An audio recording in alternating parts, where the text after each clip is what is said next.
Tonight on Countdown to Green, we take a look back to all the action from the heat races at Richmond.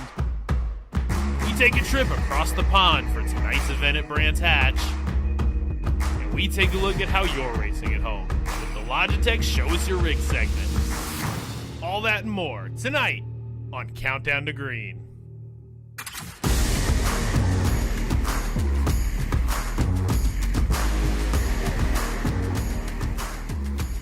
Hello and welcome to the eNASCAR Coca-Cola iRacing series. This is Countdown to Green and we are getting ready for the race at Brands Hatch. I'm your host Camille Salazar-Hadaway. We have Blake McCandless and Alan Cavana joining us today. How are you two doing?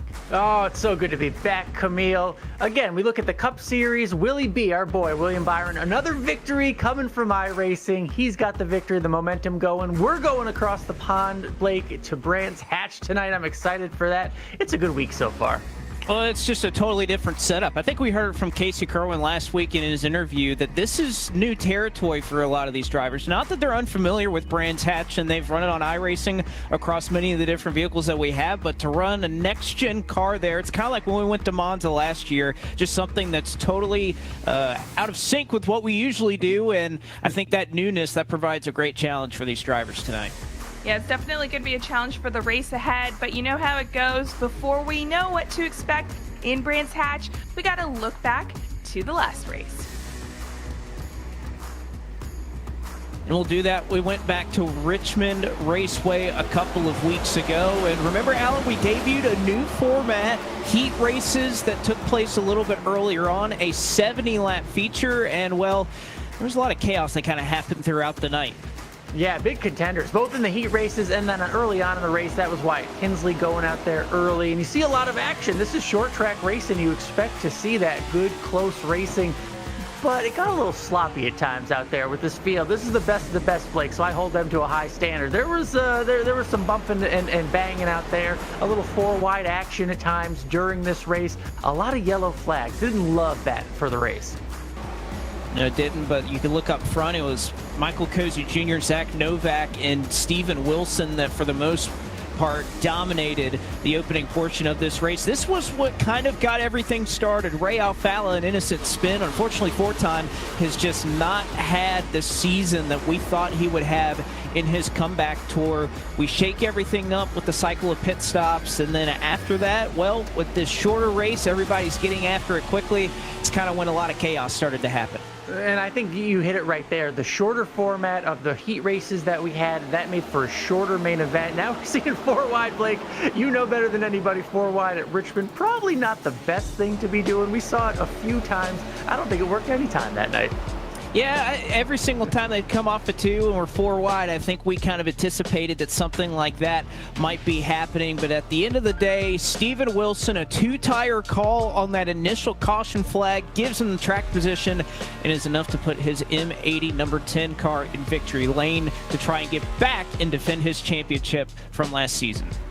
Yeah, and it was, look, a great opportunity for him to go there and get the checkered flag. For me, though, I look at the other end of the spectrum, and that was a big missed opportunity for Bobby Zielinski. We're talking about a driver who won there at Richmond just last year, got involved in some incidents during the heat race that hurt his qualifying spot, and then just being in the back with all those incidents, it seemed like he just couldn't make up anything in the main event. Now he's sitting there in the point standings. We'll get to those in a second, but to be where he is right now and have his track record and have that previous victory at Richmond, just a big missed opportunity for him, Blake.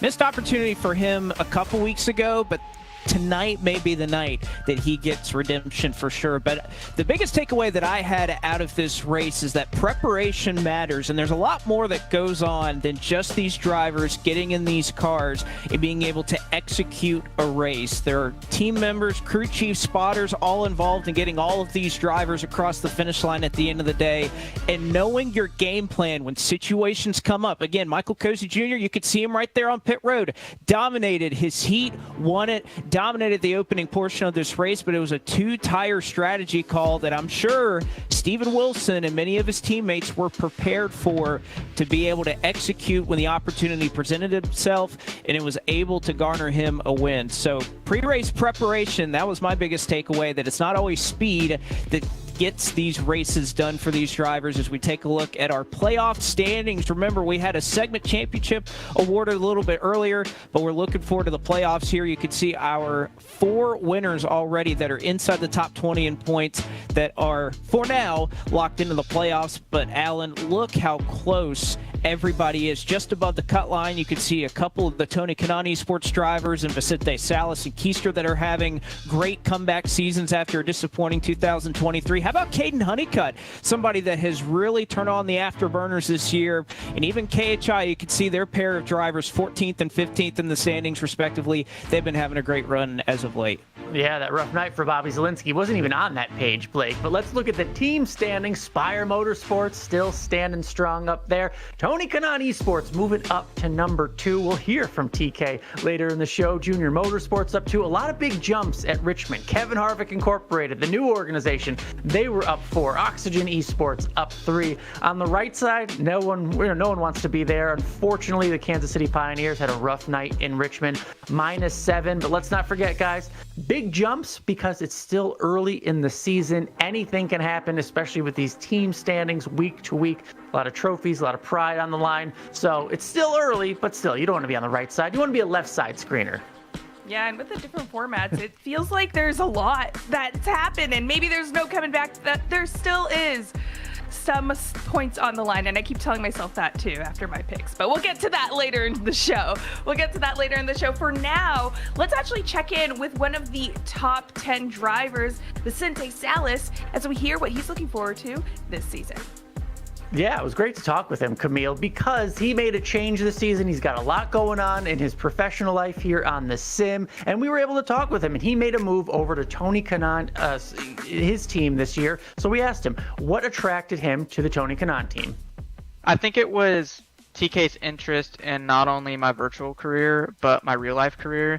He really talked to me a lot about, maybe some opportunities for real life stuff and just helping me through the racing industry, right? Because he's been in it for so long, done it for so many years, and was very successful at it. So it's been awesome to have him on my side with all of his advice and all of his help. And honestly, I can't wait for what's to come this year and beyond.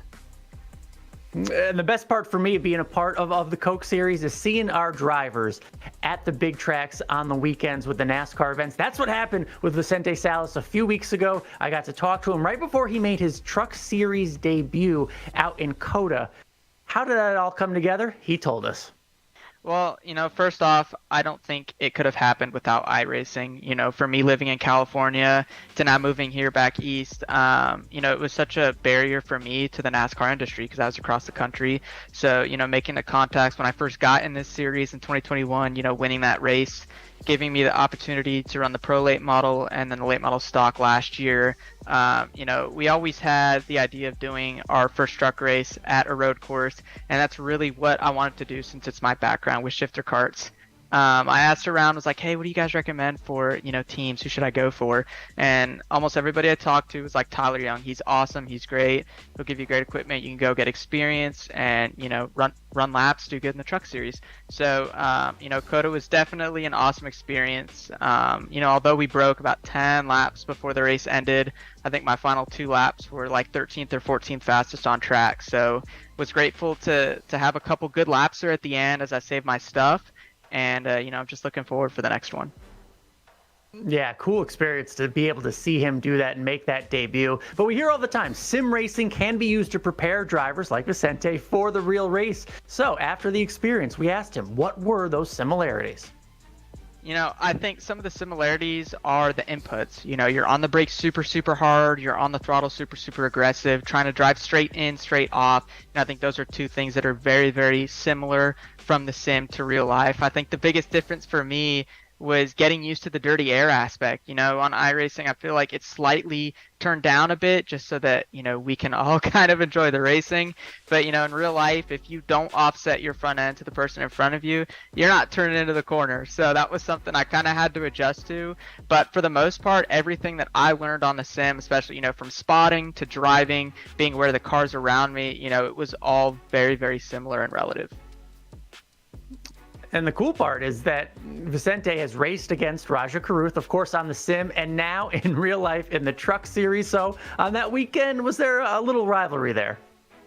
I don't think there was necessarily a rivalry. I look up to him a lot. You know, I met him when honestly we both first got on the sim, 5-6 years ago, and we kind of learned together, raced together for a super long time, and it's been awesome to see him get his first win this year, and all the success that's been coming to him, because he definitely deserves it. He's worked very hard, and honestly one of my favorite moments of the weekend was, I think it was going into turn 12.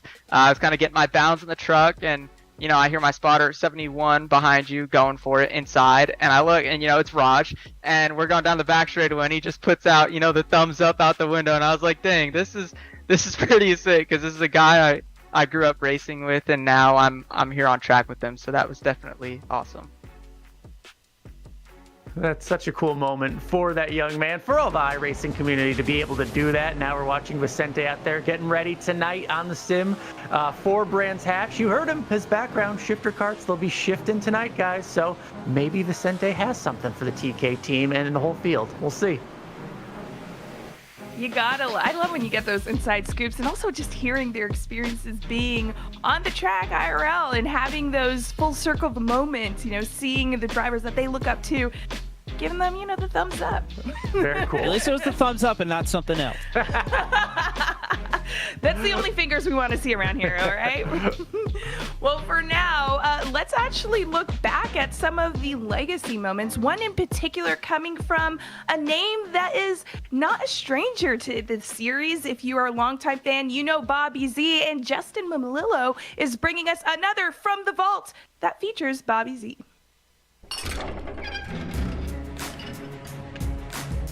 Bobby Zelensky is a 14-time winner in his 7-year Coke Series career. Most of those wins come from tracks with both left and right turns. Before becoming the unofficial eNASCAR road racing king, he started at the bottom as a rookie, racing against one of the most competitive rookie classes in series history. In the hills of Sonoma, Bobby qualified 5th for his first eNASCAR road race. Another rookie, future champion Zach Novak, led the field to the green. 8 laps into the show, it was then road course favorite Michael Conti who took the lead away, but Conti would only lead a mere 2 laps, as a double downshift would leave his engine in pieces and his car stranded in turn 7. Novak would take back the lead for a moment. That was until Corey Vincent stormed past with Bobby Z in tow. The two would drive away from the field for the rest of the run, at least until Zelensky flipped the script, hitting pit road for the undercut. Vincent responded, pitting the next chance he had. While the two were equal on pit road time, the fresh tires and clean air allowed Zelensky to pull ahead by nearly 2 seconds in a single lap. Vincent kept him honest to the checkers, but on that day, it was Bobby Zelensky scoring his 2nd career victory and the first of his many road racing eNASCAR victories, a sight that carries on to this day. And that's been a look back at one of the most memorable moments over the last 14 seasons of the eNASCAR Coca-Cola iRacing series. Tough deal there for Michael Conti. You just saw him blowing up. I actually just chatted with him. I said we were going to show your engine blowing on the pre-race show. He wasn't all too thrilled about that. But Bobby Zelensky, an incredible career he's had, and I think definitely a favorite that you'll have to look forward to tonight. Yeah, I like seeing his origin story. Being kind of still new to the series, I know Bobby is the winner as the guy who's in the championship for it, but to see his origin story, who doesn't love a good origin story? We love a good origin story. And you know what I also love? Looking at the origin stories of some rigs, it is time for the Logitech Show Us Your Rigs. This is where we get to see the rigs that you have at home, and we comment on them here because that's what we love to do. So let's get to it. This first one, Blake, this one's looking really nice. Yeah, this one's from Saw. Thank you for sending this one in, and I think he's ready to saw on that open wheel style rim that he's got set up with this rig here. Very nice, clean setup. I also like kind of the graphics, the lighting that's on the wall. Pretty cool. 3 mice? Looks like, I bet there's some road course that corner is tied to. I don't know. It's got me thinking right now. I know. I feel like people are starting to throw Easter eggs in here to see if we notice them. Our next one, you heard the voice in the vault, and this is his setup, Justin. Right, Alan? Oh, yeah. We know the voice, we know the name, and now we know the heck of a setup here. Look at that. 2 different corners in the room. That's beautiful. Apparently, he just switched this, so he was busy at work today, not only voicing, not only doing his iRacing stuff, but also flipping the script on that room right there. But a lot of good action. I love the curved monitors. Yeah, I Awesome love the trophies. wheels on the It's good. wall, too. And yeah, the trophies. Yeah, Let's maybe see them. some Yeah. FTF, some Open Speedway trophies that he's got going on in the background from a time gone by. But another great setup here from Ogre. Thanks for sending this one in. And you know, guys, I'm always a big supporter of somebody that just straps the old wheel onto the desk, kind of exactly like what I have at my sim rig. It kind of shows you don't need to be too fancy. And also, you know what? I like a man that likes his sweet tea, and I think Ogre's drinking a little bit, so you can see on the left-hand side of your screen. I'm trying to cut it out, but it's hard. Gotta stay fueled. You gotta watch that sugar. You gotta watch that sugar. And our next one, Alan. Ooh, I'm seeing some Rangers in the background. I love this. Look at monitors. Where we're going, we don't need monitors. This is a VR rig supporting clearly Sunoco and the eNASCAR sponsors. And yes, Camille, if you look real close, that is a lot of Super Nintendo games right there. I think the OG Mario Kart must be there. Some RCA cables down on the bottom right. Oxney knows how, old school and new. Let me tell you, from RCA to VR. That's a lot of cool letters. I think this may be a historic setup because I've never seen an RCA TV with a VR setup. I was about to say, I think we're confusing a lot of our viewers here. They don't know what that is, Alex. Our last one, Blake. Yeah, this is a pretty great one. You got baseball on the top of the screen, loading into a Road America session. That's probably one of my favorite road courses on this service. So nice job to get it in. Great lighting in the background. I love the red that's on the wall too with this one. Well, we want to see more from you. Throw in some Easter eggs. We'll talk about it. Be sure to show us your rigs on social media everywhere with the hashtag eNASCAR. Tag @NASCAR and iRacing if you want to see it right here on Countdown to Green. Of course, it is my favorite segment, so please do it. For me, at least. Now, at the top of the show, Alan, you kind of teased it already, but it looks like you managed to get a pretty legendary Indy Series and kart racer right here on the show. That's what's so cool about the Coke series, right? All the racers that we get to talk to. How about team owner, Indy 500 champion Tony Kanaan? We talked with him earlier today. He's a team owner now in year 2. So we asked him, what were some of the takeaways that he got as a team owner from year 1? First of all, how serious really iRacing and NASCAR are about this, how professional both of entities make it happen, because obviously I've been involved with sim racing since I'm pretty young on sim racing world, but since the pandemic, and we been part of championships and other races that some other organizers organized it, and it was never really something that, you look around, you go, yeah, that's pretty cool, and then you guys got involved and NASCAR as well. Now you have a budget. You run it as a real race team. So to me, I was really impressed with the structure on both sides and how well and organized it was done. And it's still to this day, because I'm still here. Now, if we're being honest, I don't think there's a better team owner out there with a longer, better racing resume. So we asked him, how does he advise his drivers? Honestly, I think I'm advising them a lot more on the competition side and how we can work towards a better result than actually, I think the series is pretty well organized.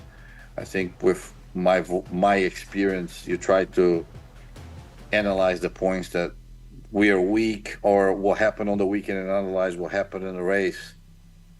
Not to get it down saying, well, that was us, I'm not driving well. I'm more worried about if they have the equipment that they want, because it's important as well. As far as an equipment, when you talk about, a lot of people are going to go, oh, so you're giving them the top of the line. It's not like that. I think, in my opinion, the equipment is what you get used to it and what you like. It's not about the most expensive one. It's not going to buy you 0.2 of a second or 3 miles an hour on an oval because I have a semi-cube and somebody else has a Logitech. And no, it's more of understanding what you got and working with what you got, because that's what we do in racing, right? I mean, you don't get to the track and say, well, the Chevy is running quicker than the Toyota today, so I'm going to change cars. It doesn't happen like that. So I think that's where I can help them more. And clearly, this isn't just a little hobby. Tony Kanaan is in this. We've seen a massive increase with his Twitch streaming, now with NASCAR Brazil. So we wanted to get his thoughts of if this NASCAR is really blowing up internationally. What does he see? I hope so. I mean, the majority of my followers are Brazilians, and I keep pushing. You know, I do have a team, an esports team in Brazil. None of them have even tried the NASCAR yet, which I'm trying to get a couple kids to try to qualify, but it has been growing 100%. I think every time when I'm actually streaming on Wednesdays, I actually raid the race and we cheer for they know I have a team. I use all my socials promoting the team. So it is growing. It is something that I think, obviously people know me from IndyCar. That even creates some curiosity. What? Oh, so you're an IndyCar driver, you don't have an IndyCar team? You're a NASCAR team. And then the question is, why don't you do an Daytona 500 in real life? And, you know, so we're connecting everything. And I think eventually we'll see. I think we did grow. I would love to, I mean, I'll be proud if I can say we contributed for some Brazilian viewers to watch this year's. And I think we do, because like I said, you know, we get an average of, you know, depending on the day there, between 800 to 3,000 people on Tuesdays when we're in the front page on Twitch Brazil. And I rate the last 10 laps of the race because it kind of overlaps with my stream, and they get there. You've seen it. They have the TK emoji and they flood the chat, and some people even get a little bit annoyed at the time because the Brazilians are pretty proud of the green and yellow. But yep, hopefully we're gonna keep doing this, and my goal is to have a couple Brazilians in this series eventually that will try to qualify and be there. That's some of the coolest news. Yeah, here, and there's one of the drivers right now. We saw Vicente Salas out there before. His driver's getting ready for the Brands Hatch race tonight. But that little bit of news, guys, at the bottom, a little international flavor, NASCAR growing out. Now we're bringing it back here to the Coke Series. We have, obviously, Canada represented. Yeah, but let's get some Brazilians in this series. Let's see what they can do. Hey, I had the pleasure of visiting Brazil not too long ago, and they definitely bring another level to fandom. So, hey, bring it. Let's see it. But for now, let's see Brands Hatch and what to expect, Blake. Well, I don't really know what to expect out of this race, to tell you the truth, Camille, but Brands Hatch is a very challenging racetrack. You can see majority of right-hand turns all throughout this race circuit. There's 9 of them, but you could see some long straightaways, some long sweeping corners. The first time that we've been, obviously, to this track in series history, and I think it'll be great to see a next gen around this place. But to try and drive you around, let's toss it to a former series champion for Oxygen Esports and Zach Novak to get you around this place. What's up, everybody? Zach Novak here, driver of the number 5 Coca-Cola Zero Sugar Chevrolet for Oxygen Esports. Here's a lap around Brands Hatch. So coming to start your lap or start the race, this corner is very forgiving. With the banking change, you can kind of get in the gas pretty early and be pretty aggressive with it. Coming down here into 1, especially on cold tires and on a restart, going to be very tricky. You don't want to go off to the left, obviously, and get stuck on the sand. That could make your day a very long day.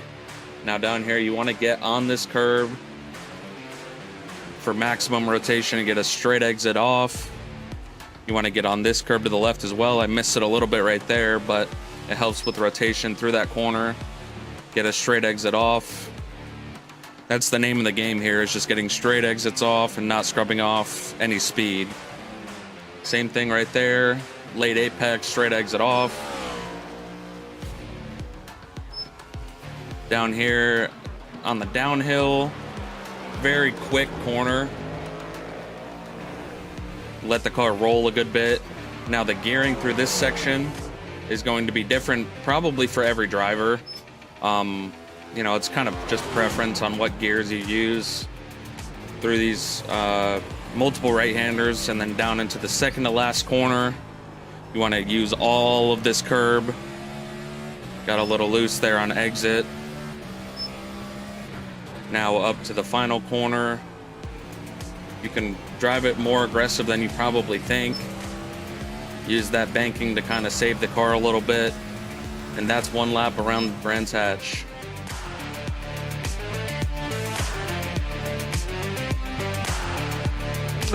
Thank you very much, Zach. Hills, high speeds, right turns. I love it. We don't know what to expect tonight, but we do know what to expect from what we've seen on road courses before. Tonight, guys, the 250th eNASCAR Coca-Cola iRacing Series points race, but only 17 of them have been on road courses. The 17th will be tonight, so it's such a small percentage.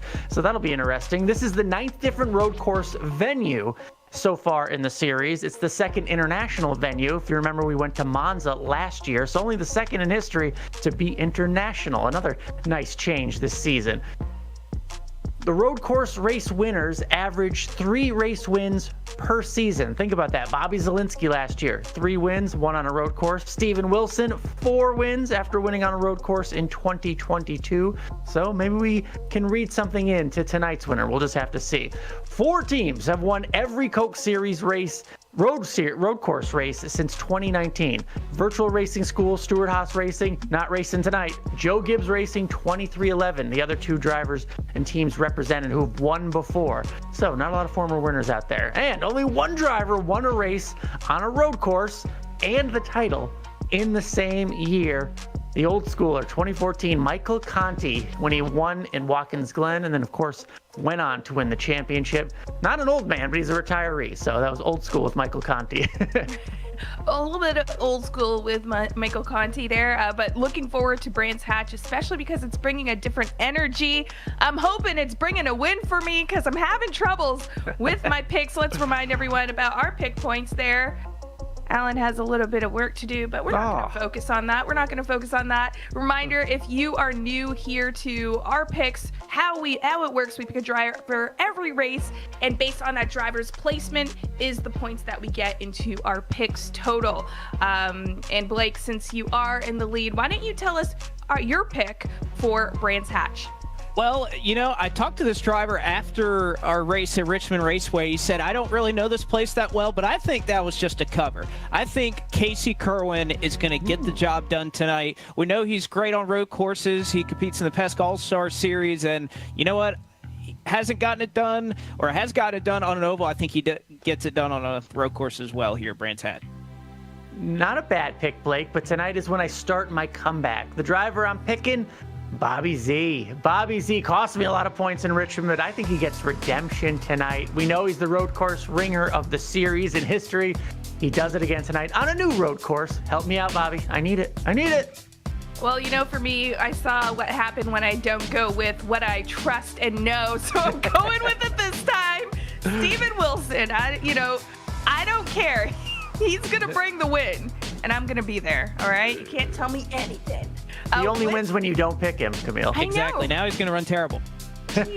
Now I have flashbacks of his grandma telling me that they were worried last season because I was on a losing streak with my picks.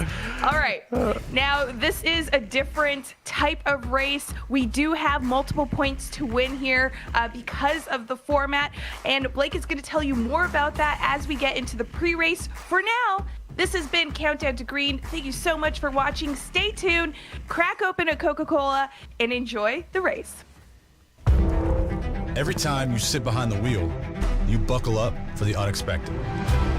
You get ready to take on the competition and brace yourself for the chaos, the speed, the weather, the unknown. But above all, when strapping in, you put trust in yourself, your intuition. Make it your guide to win, your drive to win. He's a winner in this. And nothing is going to stop you from winning.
does fearless look like?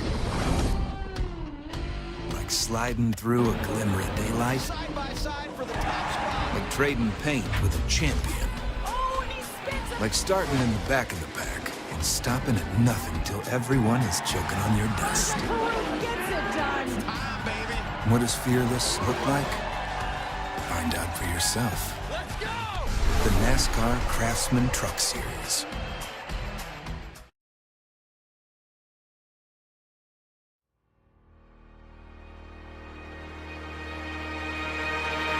I believe in something that I can't explain.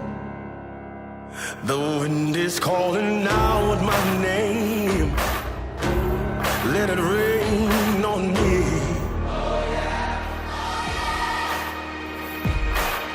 You know I put in the hours, and I'm not gonna wait in line.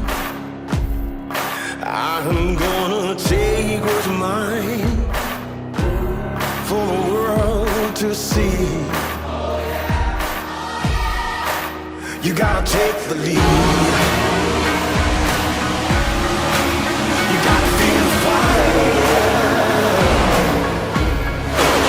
So I see, and I still believe. Take the lead, take the lead, take the lead.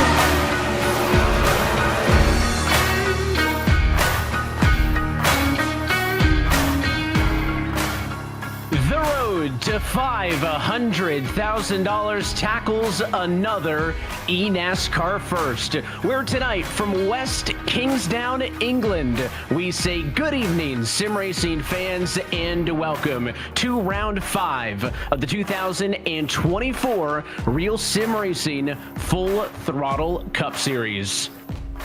Well, it is a first-time trip to the Brands Hatch circuit. The drivers are excited. We're excited. And as always, we're happy that you're spending your Tuesday night with us here on iRacing Live. Alongside Blake McCandless, my name is Evan Pasocco. And Blake, we kind of got used to this specialty race last year. We went to Monza, and we continue that tradition with another first-time stop here on one of the most exciting road courses overseas.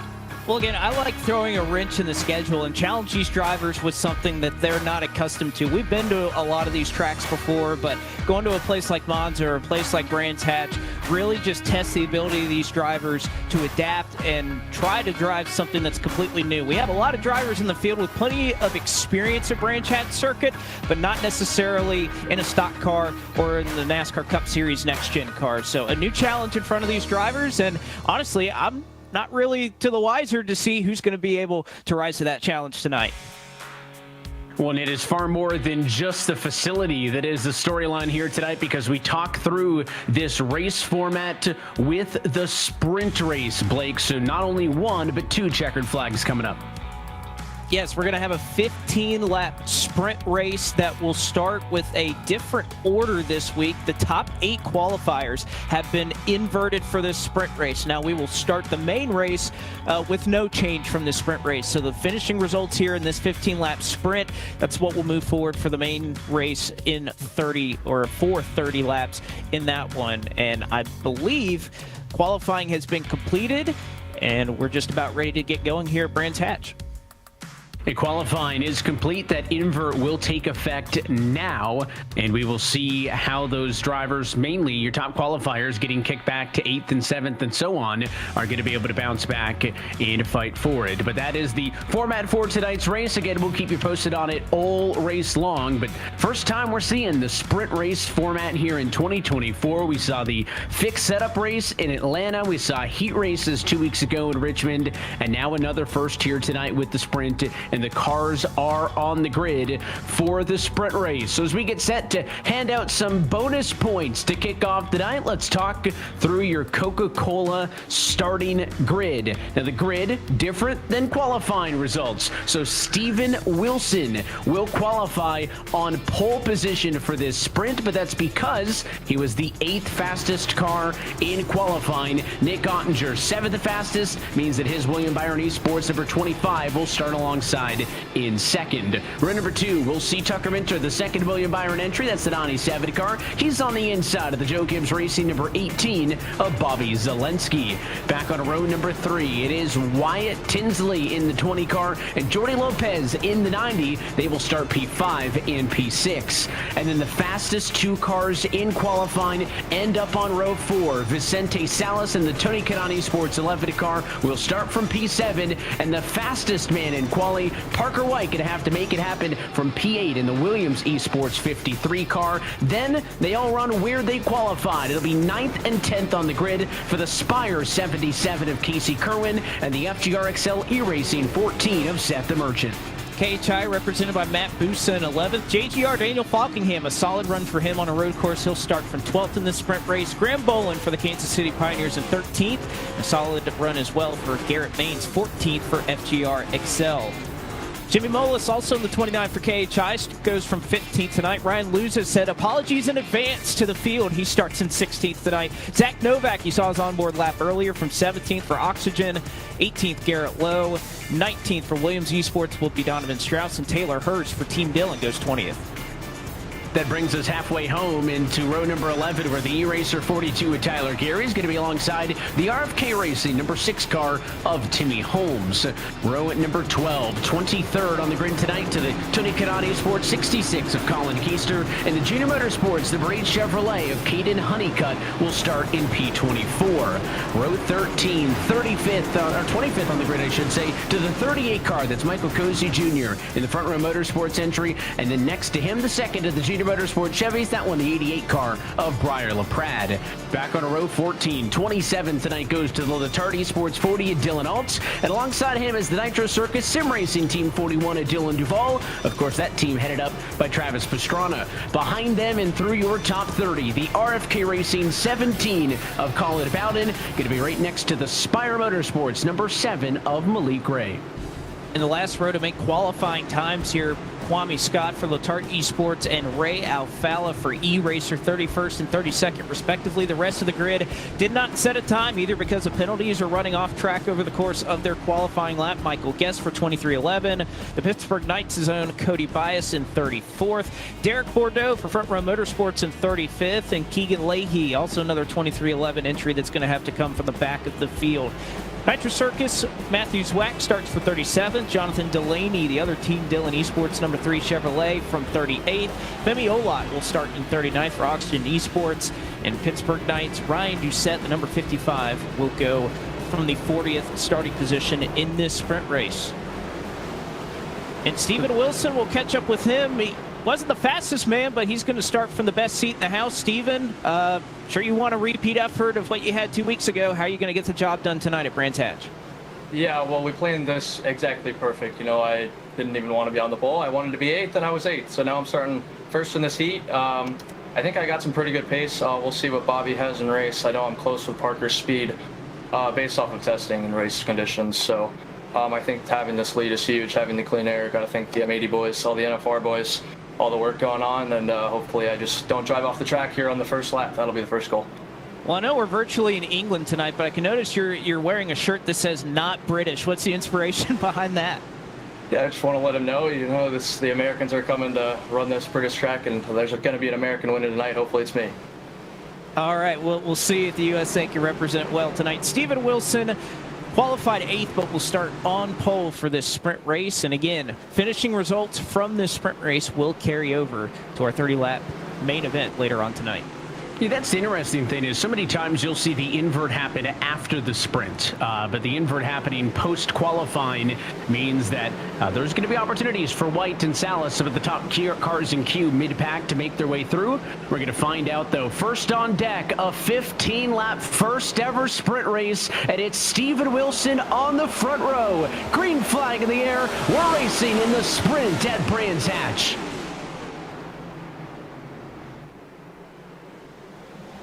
Early advantage, Wilson, maybe off it into the sand a little bit, but he's clear for the race lead. Battle for P2. It is the Blue Nose number 97 Logitech Chevy of Tucker Minter getting around his teammate for P2. These spots so crucial early on in this race. Again, we're not going to throw the caution flag over the midst of this 15-lap race or in the 30-lap feature later on tonight. So getting these spots, particularly in these first couple of corners, Evan, going to be so important. And hats off to these drivers able to get through these couple of first few corners really well, especially with how challenging they could be at Brands Hatch, especially turns 1 and even turn 2, especially in a stock car. It is a really, really difficult challenge, but right now, Steven Wilson, the best seat in the house for now.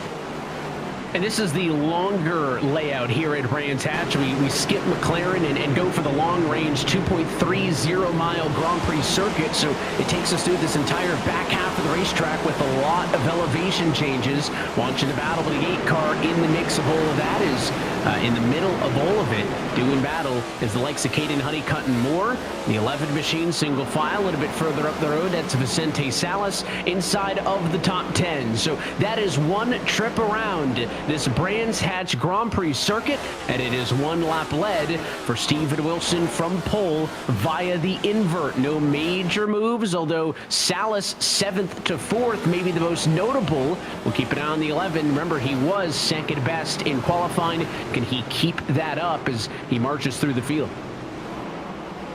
We'll see if they can do that. And you know, another thing you'll notice, especially these drivers, they go into turn 3, turns 4 here. You can see how precise that these drivers are. You know, there's not a lot of runoff, which we're accustomed to seeing here in these next-gen cars that, you know, NASCAR stock cars, we're not necessarily worried about track limits or anything. We're using every bit of this racetrack, Evan, and you dip these tires just barely off into the grass here, it's going to be a pretty rough braking zone, or it's so easy to slide these cars around once you barely get them off track. And, you know, I think that's one thing that we'll have to just watch throughout the night is how close these drivers, when they're, you know, we heard Zach Novak talking about straight lining the car on corner exit and just being able to nail exactly how far you can go. I mean, even right there, you could see them going downhill, just how precise these drivers can be, getting to that white line, but not going too far, hitting the exit of their curbs, and how easy it is at this racetrack, given these boundaries, to make a mistake. We'll see who can kind of stay on top of it all night. This may be a very oversimplified American's opinion, so you can feel free to tell me if I'm way off base on it, Blake. But this racetrack, you talk about those, track limits and the runoffs on the racetrack. It really reminds me of an older Watkins Glen. No big paved areas. The grass is right up on the edge of the racetrack, and it really does mean that you can only put the car where you're allowed to. There is no time penalties for putting your feet, or tires 2 feet over on the asphalt. Did we talk about some of the special paint schemes that we'll be seeing all season long? Well, Kwame Scott has got into the British spirit. He's got the UK colors on that machine as he rides in the midfield right now. I think one of the better looking cars I've seen in a minute. Sudoku, though, that team always comes through, and he is in the spirit here tonight as we go on board with him. About to say kind of the opposite of the inspiration behind the Steven Wilson shirt right here. But yeah, saw this on social media a little bit earlier today, and all the graphics and kind of the skyline that's also on the side of this race car is something that is really cool, really unique. So hats off. I believe it's Cosmin Ionescu for Splash and Go Graphics that always makes these cars look so good. He does a fantastic job. He does, and talking about his teammate, that's Dylan Alt, the second of the Latardi Sports Machines, the driver to Sacramento, California, running a little bit better than Kwame. He sits P24 at the moment. He's trying to get up to that 8 machine just in front of him. That is the aforementioned Caden Honeycutt, who we touched on just a little bit ago. As you go on board, and they're single file now down to the back half of the racetrack as they swing into what is the Clark Curve, big swinging right-hander, and this front stretch, it dips down, crests back up over the hill, and then to the Paddock Hill Bend right here, where you're going to be pushing the limit all the way to the left-hand side of the racetrack up against the sand. Maybe a little bit extra that time. I see some tire tracks off it in there. Alt's got a good run. He's going to get all the way to the deck lid of Honeycutt, but doesn't make a move quite yet. I can't tell you how many times I was making some laps just trying to get familiar with this racetrack, going off in turn 2. You just get on the brakes a little bit too late, and you're just off. There's no saving it, and all these drivers working very, very hard. And I think you can even see there, just as Alt was trying to go through the corner behind Honeycutt, that it's going to take quite a run on these drivers to be able to make those passes. Again, we know these next-gen cars, they corner very well. So you're gonna have to apply that pressure to that car in front of you. You can see a good example of it right here for the second position. Bobby Zalenski, Nick Ottinger, and Zalenski, who has made up a couple of spots. This was kind of the idea, though, with this invert, Evan. You think about a lot of the road course races that we've seen over series history, and trying to shake things up a little bit here in the sprint race and seeing, hey, can we have somebody who was roughly half a second faster than the driver who ended up starting on pole? What can he do if we put him back a little bit in traffic? He's made up a couple of spots, but for now, Zalenski just kind of mired in that fifth position. Parker White, was the one that sat, or at least had the quickest qualifying time, but his progress up through the field hasn't been all that much. He still sits in P7. Yeah, at one point, in fact, Parker White had lost spots. Not a good start to the race for him. He fell down to P9. So 7th, I'd say it is an improvement for him, but still a long ways to go. Again, you would think the driver who is best in qualifying would be the first to strike on the invert. That has not been the case. Ottinger was in 3rd. Vicente Salas took that spot from him last lap. So Salas, the big driver, making the moves off of the invert. He's up 4 after starting 7th and into 3rd. And that is what has set up this battle that we're watching now. Ottinger's got it. Zalenski wants it. They have both been trickling down the running order from the start of this race.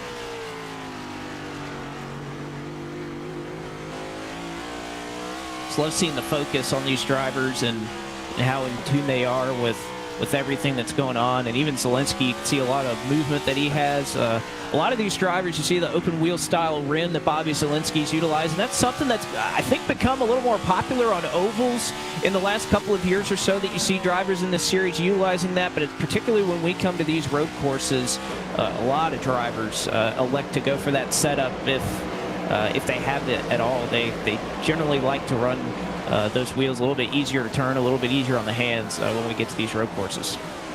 It certainly has, and if you want all the latest news and updates from the world of eNASCAR, then sign up today, scan the QR code on the bottom right-hand corner of your screen, and stay on track with iRacing, the official simulation partner of NASCAR. If you're liking some of these unique races on the year, there's plenty more to come. We got fixed setup racing at Talladega, heats at Iowa, more sprint racing on the streets of Chicago, and so much more. And the best part is you can get in on the action as well. For more information on how to start your racing career online today, go to iRacing.com for more information.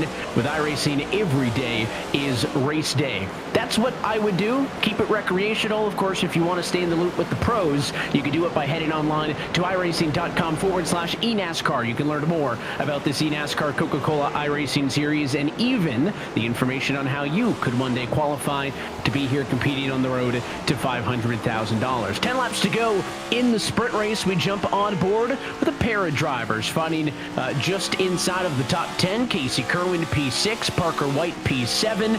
They are nose to tail, but so far no openings for the Duracell Chevrolet of White for the moment.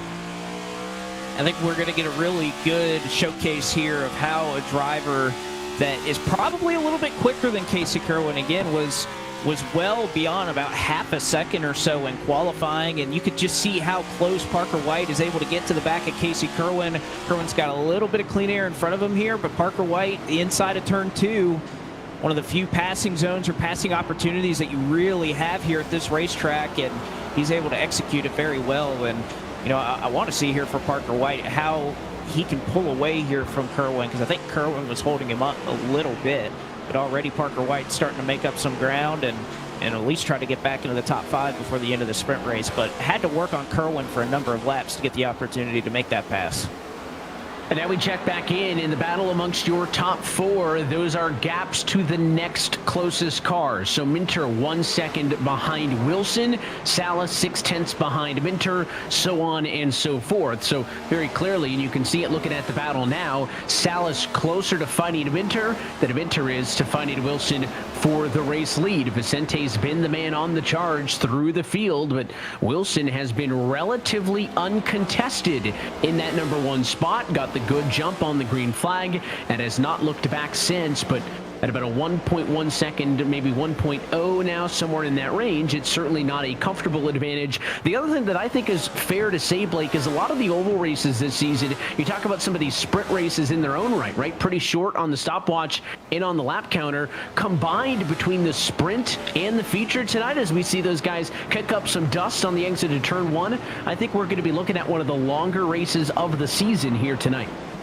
At least mileage-wise, that's what's going to happen. But again, no caution flags being flown, so we're going to continue to kind of race this one through. And right now, especially with 8 laps to go, again, not even halfway through this sprint race yet. At least looking at the lap times, very impressed early on in this sprint race with Vicente Salas, which of course we heard him in the pre-race show. He's definitely a great road racer in his own right, has a racing background in shifter karts, and mentioned that he made his NASCAR Craftsman Truck Series debut at Circuit of the Americas a couple of weeks ago.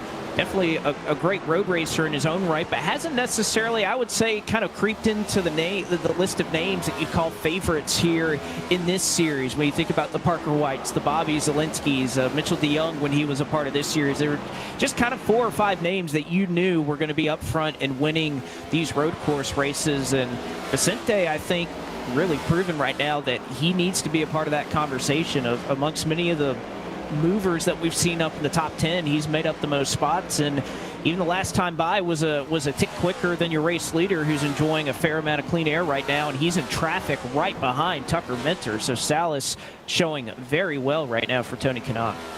He's been real aggressive, and we had the opportunity earlier to catch up with the boss man, Tony Kanaan, because Vicente had actually mentioned that Tony's been advising him in the real world. So we asked Tony a little bit more about that. With Vicente, obviously, I think I have a bigger role because Vicente wants to be a real race car driver. He's done a truck race this year. He's trying to make it to the big leagues outside of esports, and then I think that's something that the reason that I started this with you guys, and Otto came to me a couple years ago and said, hey, we'll offer you to be part of it. And to me, it was always a dream to give it back to the race community what racing did for me. But unfortunately, I can't sponsor 2 kids. And real racing, it's pretty expensive. Obviously, you don't want to, I think nobody can. You need to put your effort to try to find a company to help them. So, with this, I think I can give the kids an exposure, but also with Vicente, for instance, I'm always available. If he's going to sell sponsorship, I take a meeting with him in real life. And that's something that I think not a lot of people have. Obviously, in our series, we have, Dale Jr., you have Steve Letarte. So those guys, I mean, they weigh pretty heavy if a kid is racing for them and they want to make it in the real world. So that's what I do for them. And it's been so great to see Tony Kanaan with Tony Kanaan Esports get involved into this series, and certainly a unique and a once-in-a-lifetime opportunity for Vicente and the rest of that organization, which also expands far beyond just the walls of their 2 cars here in the eNASCAR Coca-Cola iRacing Series. Vicente's still working on Tucker Minter, so we take a step back and watch the battle for 4th on back. Nick Ottinger has had it for quite some time. We saw him and Zelensky do a battle, Parker White in the midst as well. So make it a 3-way fight for 4th, 5th, and 6th. I think that's a great point there, listening to Tony talk about the mentorship with Vicente and his team. And, that's something that is available to a lot of drivers who have these owners who are very heavily involved on the real world side of things. It was having a conversation with Connor Zilish on Door Bumper Clear that you could hear a couple of weeks ago, and he kind of talked about, one of the big breaks that he got in his racing career was having and being able to meet Kevin Harvick in one of his karting events when Keelan was racing there, and how that's launched his career. And now he's one of the more recognizable names and up-and-coming stars in motorsports right now. And I think across this series, you can look at Salas and the mentorship of somebody who's an experienced IndyCar racer and has been, racing against or across all different types of motorsports, how helpful that can be. You look at Caden Honeycutt with Junior Motorsports and the moves he's trying to make in his NASCAR Craftsman Truck Series career and beyond, and in the ZMAX Cars Tour. There's a lot of mentorship that goes on in this series, and esports is a way for a lot of these drivers who are kind of pulling double duty and being able to work in the virtual space and in real world. This is a great avenue for them to make those connections and be able to meet those people that can one day help them out in their career. Yeah, there has always been a real-world connection, but not at the level that it is today. Garrett Maines, you're on board with the driver of the number 12 car. He sits in 13th spot at the moment. It's been a pretty quiet afternoon for him thus far. You might think that's Zelensky up the road. That's the other one of those Toyotas. It's Daniel Falkenham just ahead of him in the Interstate Batteries machine. Graham's kind of been, all over the back of Garrett Maines for some time. He's just out the rear. Falkenham, DeMerchant, Busa, they've kind of been clustered up from the get-go. Nobody really jumping all over each other's back, but even 10 laps into this sprint, you can see not a lot of separation in this midfield to the point where, kind of a little mistake's going to open up the door, and you see behind him, at least looking to the inside, was that 48 of Boland. Doesn't pounce on it, but there's only going to be 4 laps to go in the sprint this time by. And especially looking here in the midfield, not so much movement, but a couple of drivers are really sticking out in terms of being able to make up some spots a little further back. You have Caden Honeycutt, who's made up a few. Dylan Duval up from 28th into the 23rd spot. Derek Bordeaux, which we mentioned there were more than a handful of drivers or so that did not pull a time in qualifying, whether that's from post-race penalties that occurred from Richmond or just the fact that this is a challenging racetrack to qualify on. And if you ran off track, well, that's going to negate your qualifying lap. And see Graham Boland, even on a new look, he's got a beard going on right now, and I haven't seen that out of Graham here recently. Yeah, is that a style choice, or is that a representation of the amount of time he's been on the sim practicing for this race? Well, maybe you could say both. Who knows? But Graham, somebody remember him at Watkins Glen a couple of years ago, being awfully competitive and winning that race. So definitely somebody that takes to these road courses well, but hasn't necessarily showed that same winning speed in these next-gen cars yet, but you could see, even in a 4 or 5 car battle, just how hard you have to drive to hopefully get a shot to pass one of these drivers. And Salas is kind of experiencing that right now. Tucker Minter has enough clean air in front of him, about 1.7 seconds back from Steven Wilson, and Salas is still able to hang with Minter. I think that really speaks well to Salas, and if he can start up front, again, we're going to reset everything here for this feature as these drivers finish in this sprint race. That gives Salas a chance, if you're starting third, to make a move going into turn 1 of the main event. Yeah, it's worth noting that's how Tucker Minter got to P2, is he simply followed Steven Wilson through on the start of the race, went third to second by taking advantage of Nick Ottinger. So yeah, Vicente, I think, would like the 1 extra point to be handed out to the top finishers in this sprint race, but in the end, third may not serve him badly and give him a really good starting spot when it comes to the bulk of the points going to be handed out in that 30-lap feature race coming up next. He's certainly not going to give up, but he got to Minter and has been all over the 97 since then. It's a good indication for the speed of the 11 car, but also maybe an indication that if you're not way better than somebody, you're going to have to really time it out well to make a move, because equally so, I think Minter's done a really good job of driving defensively. They have dropped off of the back of Wilson, right? Last time we checked in with these leaders, it was a 1.1 second gap, first on back to second. That's going to be just shy of 2 seconds at the stripe with 2 laps to go. So Wilson patting his most comfortable lead he's had all night long, looking to close out the win in the sprint race. And again, just you can't make any mistakes. And I'm sure that's something, especially here in these last 2 laps for Wilson, that he is going to be focused on. He may even give up a little bit of time to Minter and Salas, who are really digging hard and trying to hold on to their respective positions. But Wilson kind of proving that, we saw that invert and the difference in qualifying. There was a pretty big spread amongst the top 8, but that track position proving to be almost just as important as it was at Richmond a couple of weeks ago. You can see back here in the 25th position, mentioned Derek Bordeaux, and the fact that he's been able to make up about 9 or 10 spots or so from where he started. He's had a good opening in that 34 Loves Ford that, we could look at real life and often see Michael McDowell putting on some great drives as well. And maybe Bordeaux, you give him another 15 laps or so, be able to make up some more spots. You go on board with Timmy Holmes, and that's another one of those race cars that you'll see competing as well in the NASCAR Cup Series. I think I love seeing those Cup Series sponsors and the paint schemes here almost as much as I love seeing some of the teams that have kind of sim-specific and eNASCAR-specific sponsors as well. But I think it lends a lot of validity to the NASCAR Cup teams that are competing here when they're running the same wrap on a Tuesday as they are on a Sunday afternoon. Big bobble that time for the 34 machine of Derek Bordeaux. Thought maybe Timmy Holmes was going to pounce all over him, and I think he's feeling the pressure right now. Bit of a lockup out of the 34 car. These two are going at it again. If you didn't know any better, you'd think you'd be watching a race on a Sunday night between these two. Seriously, and one thing I heard from a lot of these drivers is they were really concerned we get to this opening lap or two on cold tires and what could happen if we would have an incident. But I would say through this opening 15 laps or so, been very clean amongst these drivers. You see a little bit of a lockup there for Derek Bordeaux as he's trying to fend off Timmy Holmes again for 25th going into turn 2.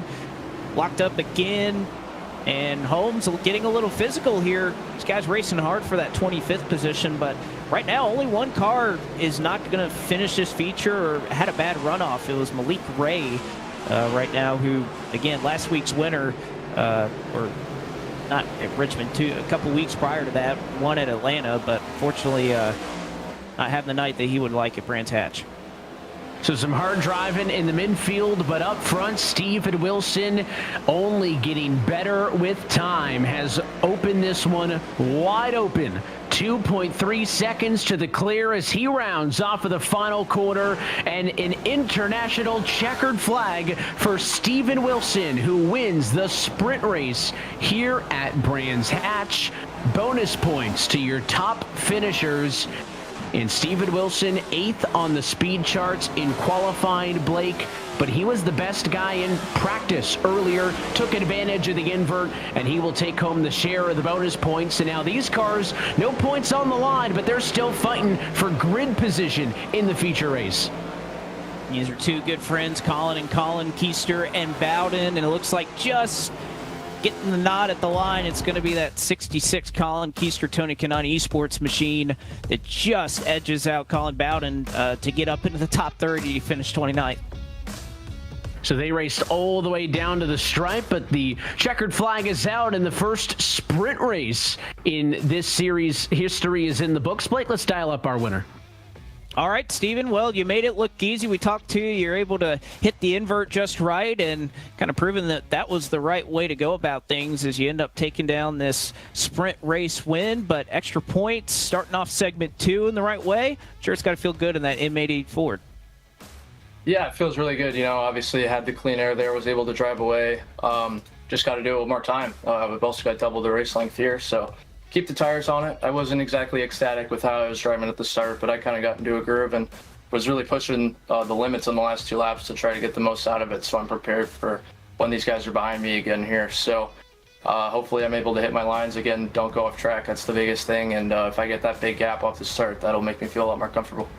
I was about to say, being the leader and knowing that track position is so important, is there anything kind of going down, especially in turn 1? You got a couple of drivers that made up a few spots, and Tucker Minter and Vicente Salas, that they want that clean air. They're going to throw a challenge to you. So what's kind of going through your mind approaching this start and trying to get off to the kind of the same lead that you were able to in this sprint race?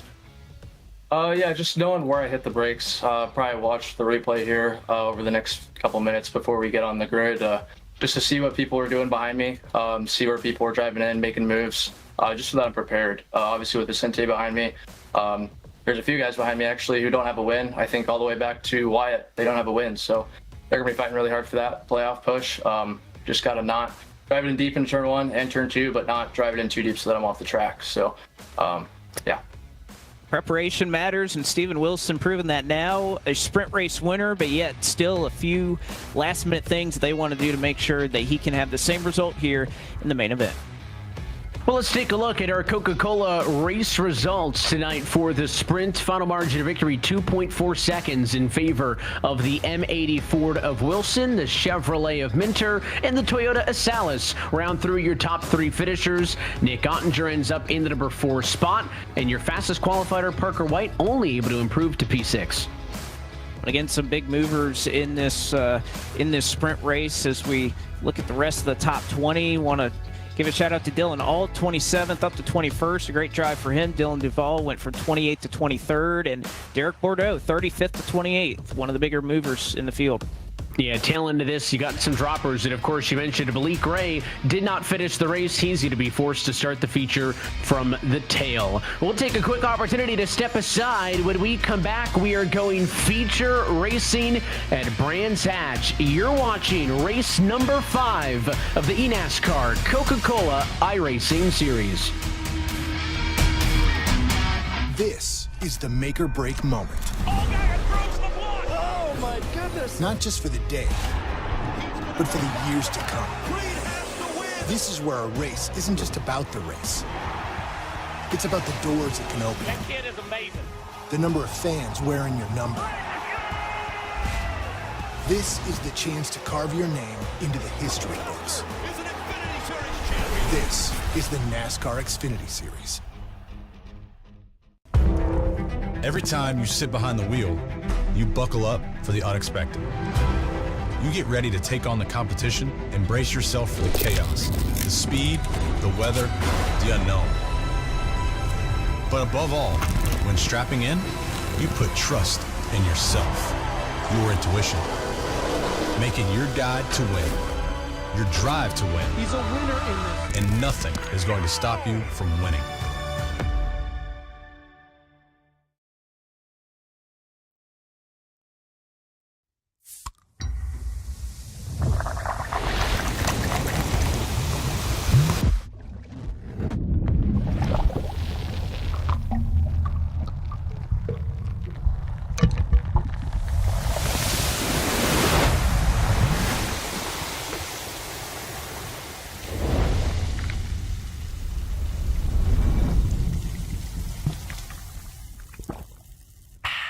When you want to be the best, you can't settle for the rest. For anything on iRacing, there's just one name you need, Makoni. We now provide the best of the best in setups, paint schemes, coaching, broadcasting, and event organization.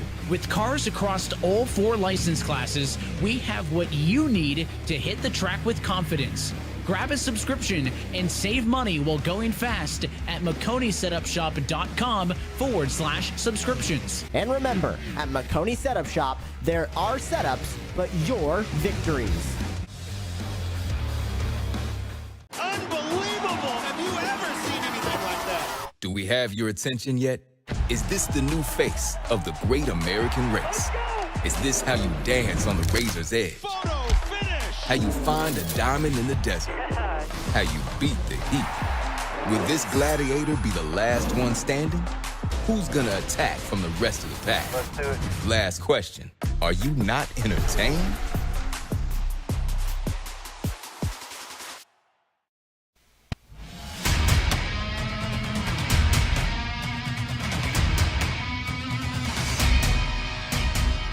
Headed back live at iRacing's virtual Brands Hatch circuit, where coverage of tonight's race is brought to you by Coca-Cola Zero Sugar.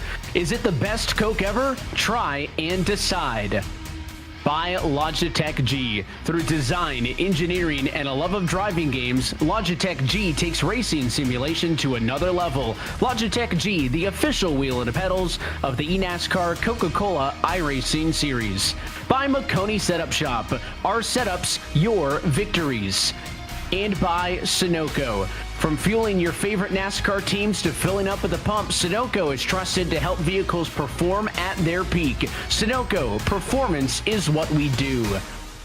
Got another look at all of those sprint race results scrolling across your screen on those side-by-side breaks. Now we welcome you back inside of the iRacing broadcast booth. And Blake, maybe a little bit less chaos than I had expected to see. There were certainly some comers and goers, but I was thinking we were going to see 15 spots gained, 20 spots lost. Instead, it was maybe 8 gained and 10 lost. There was certainly movement, but it wasn't all-out chaos. No, it wasn't. And, we saw a little bit more of that at the front of the field, especially where you think about the fact that we did have an invert. Otherwise, this is a brand new challenge. So I don't think it's too surprising that you have too many drivers that weren't able to make up a ton of spots if that's just how fast they are at this racetrack. And aside from just a couple of incidents, there weren't too many to speak of. It was a fairly clean sprint race for 15 laps, but the main event tonight, 30 laps. Again, we will roll them off just as they finished in the opening 15 laps. And when you talk about chaos and whether that may be on the docket, I do know you put twice as many laps in front of these drivers. Another restart, well, that just kind of adds to the possibility that a mistake could be made. We know these drivers are using every inch of this racetrack, all the runoff, all the curbing that they can, and that can definitely come into factor here.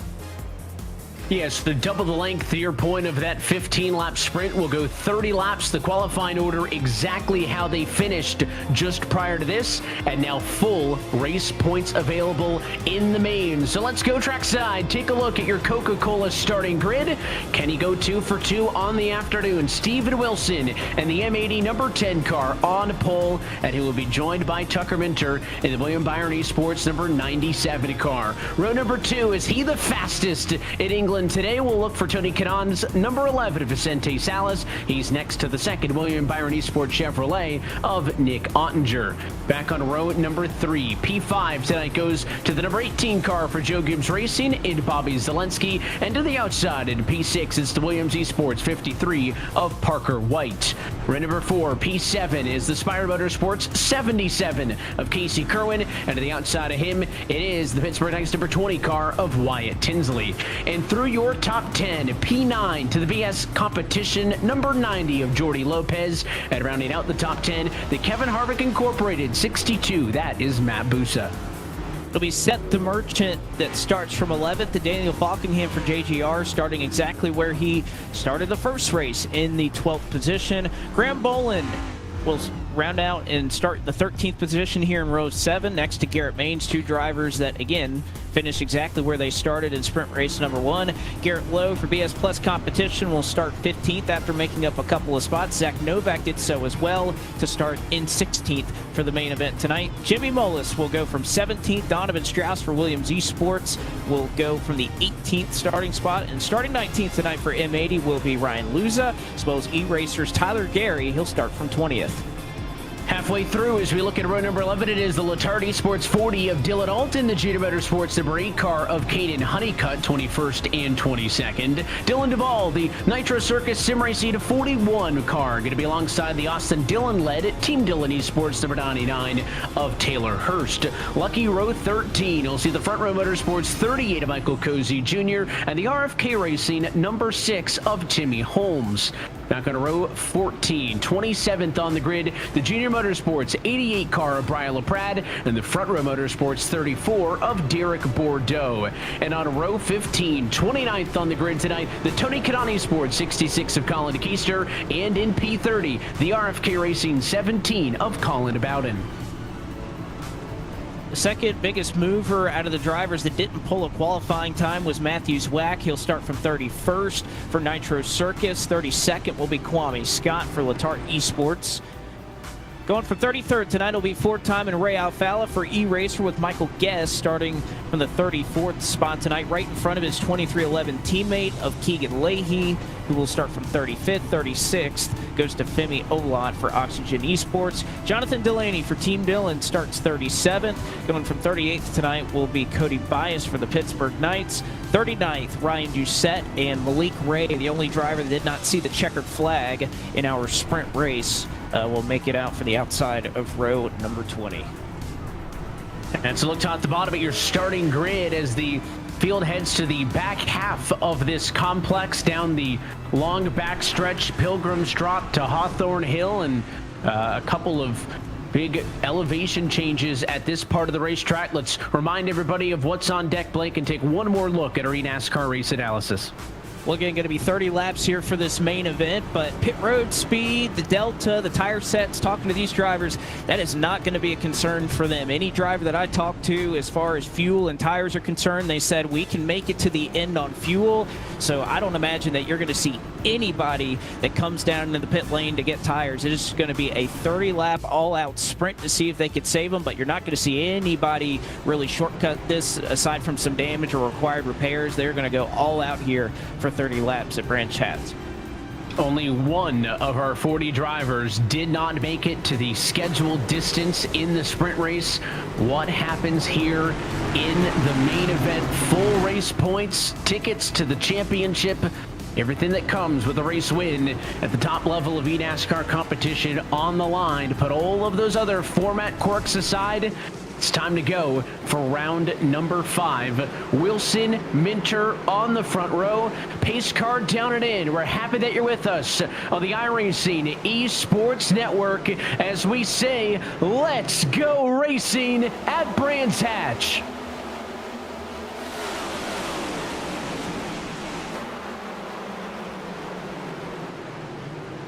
2 and 3 wide, center of the field. Big bobble though off of turn number 1. Minter got sideways. He'll lose P2. Salas already looking for the race lead. And I think Steven made a great point. You talk about all the drivers behind him that do not have a race win yet. Salas, they know how important this clean air is, as we have some spinners in the back. I believe that's Graham Bolin that's gone around at the tail end of the field. It's Michael Guest, rather. But it looks like just one car comes out worse than that. They continue to roll along. And Steven Wilson, at least for the moment, Salas was giving him a good fight, trying to get the race lead, but not able to do so just yet. You can also see Parker White up to 4th through the opening couple of circuits. Yeah, at least through the gears, not a bad start for Tucker Minter. Had done a good job of defending for that number 2 spot. Didn't think that Salas was going to walk all over him, but the exit at turn number 1 was atrocious. He fell all the way down to P number 5. And now look at this, a lot of beating and banging. That's Daniel Falkenham, center of that, in the green and black Interstate Batteries car. The 12 all over his bumper is Garrett Maines as the iRacing drone twists and turns through the wooded hills here at Brands Hatch. Up front, lap number 1 comes to a close, and all over the bumper, the race leader is Vicente Salas. He can feel it as he hounds the race leader. Also heard from Wilson in that interview that he wasn't necessarily happy with how he was driving early. I'm sure Salas took note of that as they're going to get physical for the race lead. Wilson shoved out of the way. Salas is going to get turned by Steven Wilson. Salas trying to get back out on the racetrack, and Wilson did not appreciate some of the physicality. Parker White is also off of the racetrack. He'll try to get back on after losing about 10 or 15 spots, but physical for the race lead. That brings Bobby Zielinski right into the fight for the top spot. That was an astonishing spin and recovery for Vicente Salas, who only falls to P6. But you had mentioned it, Parker White went off track trying to avoid him. White going to be the biggest loser in all of that. Road course racing at eNASCAR, no yellows. We're going green all the way. So they will have to try to pick up the pieces and see what happened. It certainly takes a load of pressure off of Wilson for the race lead, but just simply by the nature of the contact, Bobby Zielinski has been able to gain some spots. He's P2 and isn't all that far back, but let's put it in a picture-in-picture and watch this unfold. All right, so going down into turn 2, heavy braking zone, going uphill. Salas will dive to the inside. Kind of uses Steven Wilson a little bit to try and make the corner. And you can see the end result right there as they get off the corner. Wilson either didn't appreciate it. I know one of them, it looked like Salas was a little bit loose off the corner, but I don't know. At least subjectively, Evan, I don't know if there's a lot to the imagination there, but I think Wilson wasn't too pleased with how he got raced and kind of showed that to Vicente off the corner.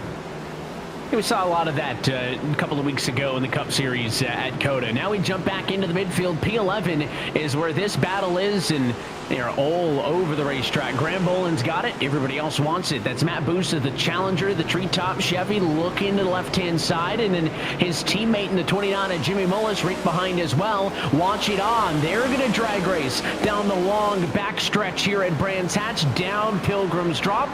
Right-hander through Hawthorne Hill. Still nose-to-nose for a couple of spots here in the midfield. Boland wins one of those battles. The second fight behind, still not done, as off track goes Garrett Means. Also just saw Matt Busa, KHI teammates, getting pretty physical here. These guys are nose to tail, not only on the racetrack, but in the standings as well. Just outside of the cut line in terms of overall points. But the further we get into this season, Evan, it's looking more and more like it's going to take a win to try and make the postseason. I'm sure Bobby Zalenski knows that right now. As you can see, Matt Busa in a slightly different location than where he's accustomed to racing. You can see the number 8, the Michael Conti graphics in the background. Well, he's racing at Michael Conti's residence right now. So old-time friends, and Conti's still finding a way to stick around here in the Coke Series.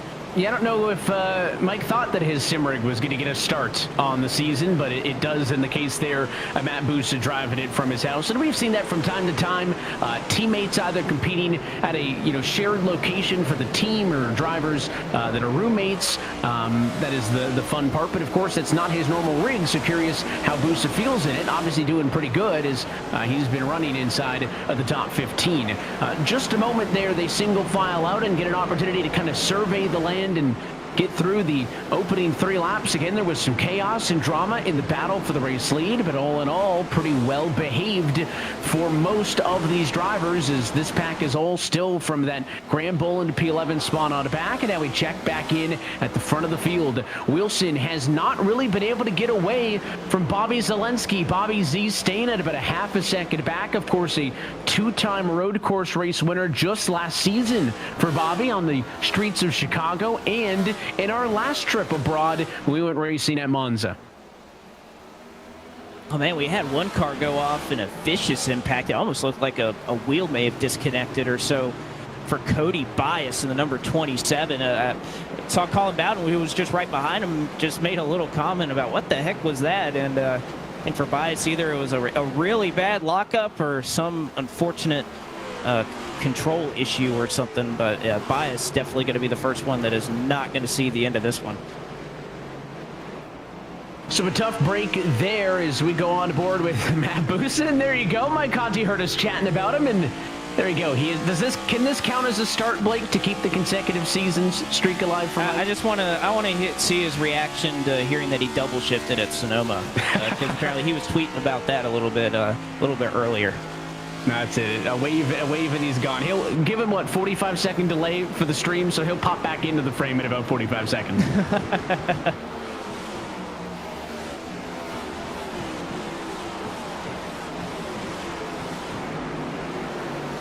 Well, obviously not distracted Matt, because Busa's been doing a good job. Still 13th. Again, that is him right there in the 62 car. Parker White behind in the midfield, and again, now we check back in up front. Very even lap times back and forth between Wilson and Zalenski. Last time for your leader, a 1:25.504.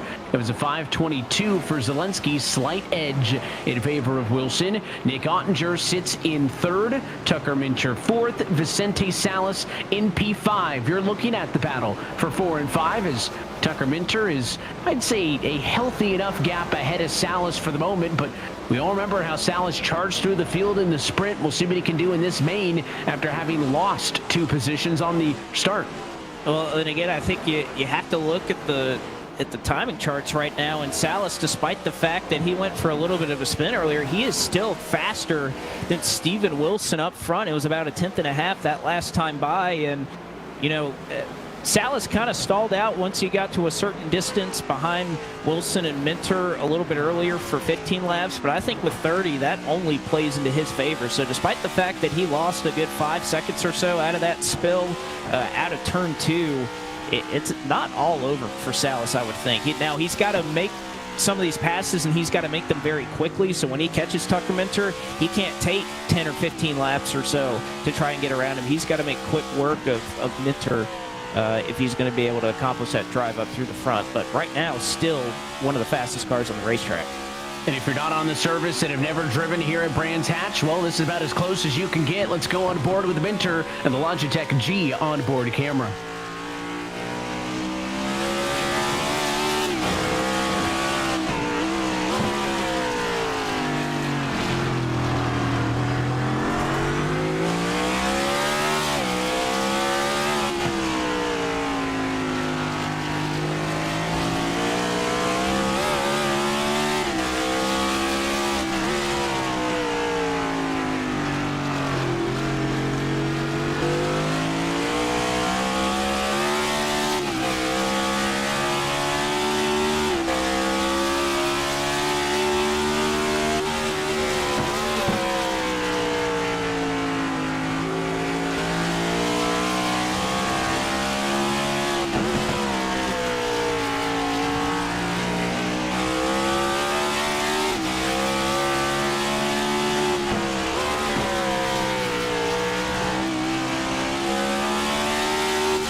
Even on a road course, tilting and leaning the head into the corners, trying to will these big, heavy stock cars through the turns. We jump back to pick up the 51 and the 40. That is Donovan Strauss and Dylan Alt, who run in 20th and 19th, respectively.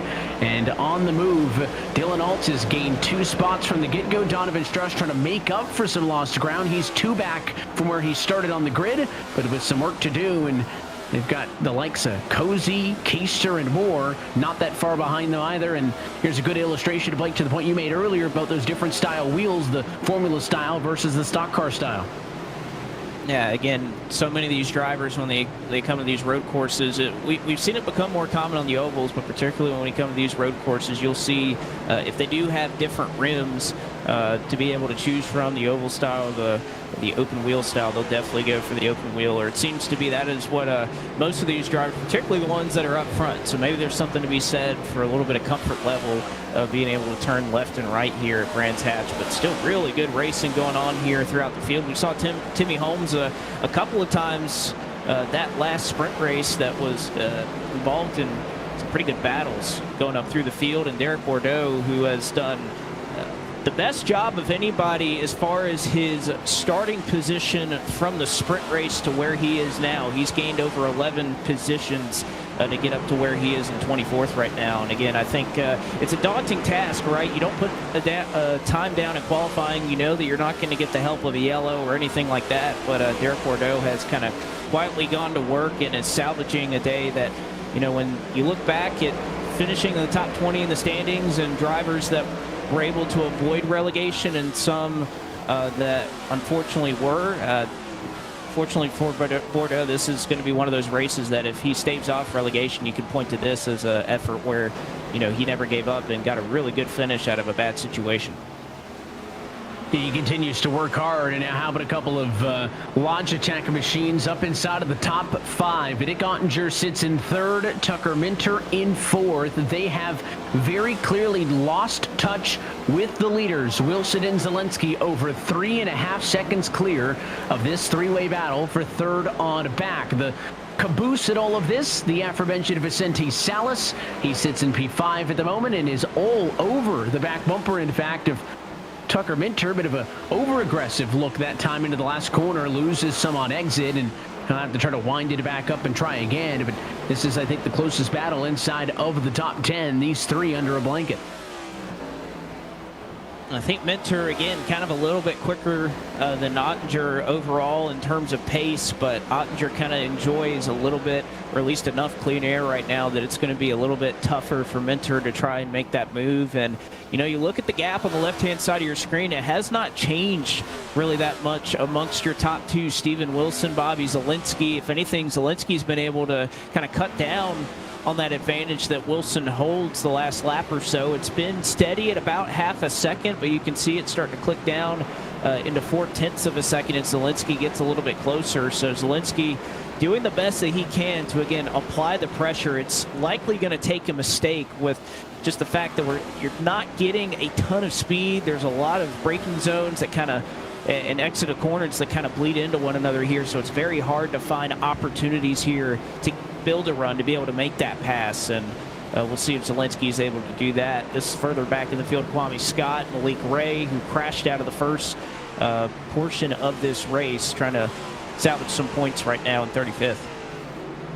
Well, these are some guys who will tell you, right, I think their objective for this race is to simply kind of minimize the damage, don't make any unnecessary mistakes. Obviously, Malik wrecked out of the sprint race, started 30th, finished 40th, so he's actually made up 5 spots to get to P35, but they've got some work to do. But again, at that point, it's really just about not throwing it away, and over the course of the 30-lap run, allowing other people's mistakes to give you the benefit over the course of a long stretch. But there is that battle for 4th and 5th still ongoing. Vicente had gotten a nose to the inside on Tucker Minter a couple of corners ago, wasn't able to cash in. We'll see if he's got anything this time through. Vicente probably feels like a bit of deja vu. He was all over the back bumper of Tucker at the end of the sprint, and here they are again, this time in a battle for P4.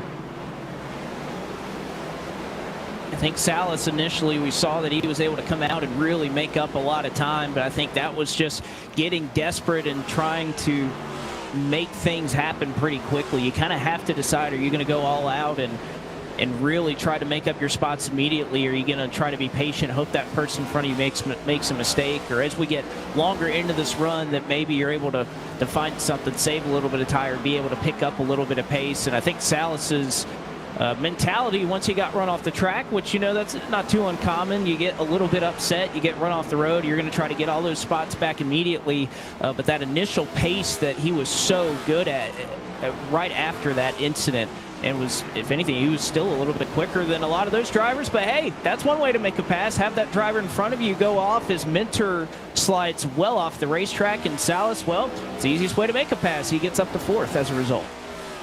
Yeah, I don't know if that's a self-inflicted error or if that was a forced error just based on the continuous pressure, but it was enough for the 11 machine of Salas to be able to get on through, and he jumps up to P4. Battle for 9th place carries on. Blake, but I think we've got Casey Kerwin on the radio with you.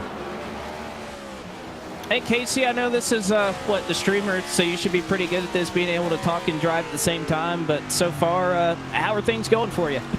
A lot better than expected. I struggled a lot to get up to speed here. I had a really good quali for myself. Almost scammed the invert, but Steven got it. He's way quicker than me anyway. He deserved it. I wouldn't have done anything with it. But I feel like a smaller team that somehow qualified top 10 and is starting to hold up a train of cars behind them. That's kind of me. Punching a little bit above my weight right now, but I'm happy with it. We'll see where we end up. All right, I know we're 12 laps into this one. You still got a long ways to go. I know you got a little bit of clean air in front of you to maybe try to chase down Tucker Minter, but I don't want to talk to you too long. I know your hands are pretty full right now, so we'll let you get back after it. Have some fun, and again, you're my pick, so if you get a couple spots and maybe go up there and wreck Steven and Bobby in particular, that'd be great. There may need to be some plugs unplugged if that's gonna have a chance, but I'll do my best for you. Well, it happened to Cody earlier, so who knows? True. All right, Casey, thanks for talking to us. Thanks, Ben. See ya. You know, I got to say, Evan, that was impressive. He's busy, he's shifting, and, I was kind of worried if we talked to him, is he going to run off? Is he going to make a mistake? But Kerwin, the professional, you can find him on Twitch streaming at Casey Kerwin. There's a reason that, he's obviously as fast as he is, but he can interact with his chat at the same time as well. So no worries for Casey Kerwin. Yeah, that's why I was handing it off to you. I did not want to be the guy to talk to him and make him miss an exit. But the battle for the race lead is heating up. It had been pretty steady at about a half a second between Wilson and Zelensky since the opening, I'd say, lap and a half, where there was the contact between Wilson and Salas. But Bobby has been able to chip away, and now is the closest he's been all night long. Still not in a passing position yet, but certainly breathing down the back of your race leader. And I'll tell you what, though, Steven Wilson doesn't seem to be too concerned. Those are two locked-in drivers right there.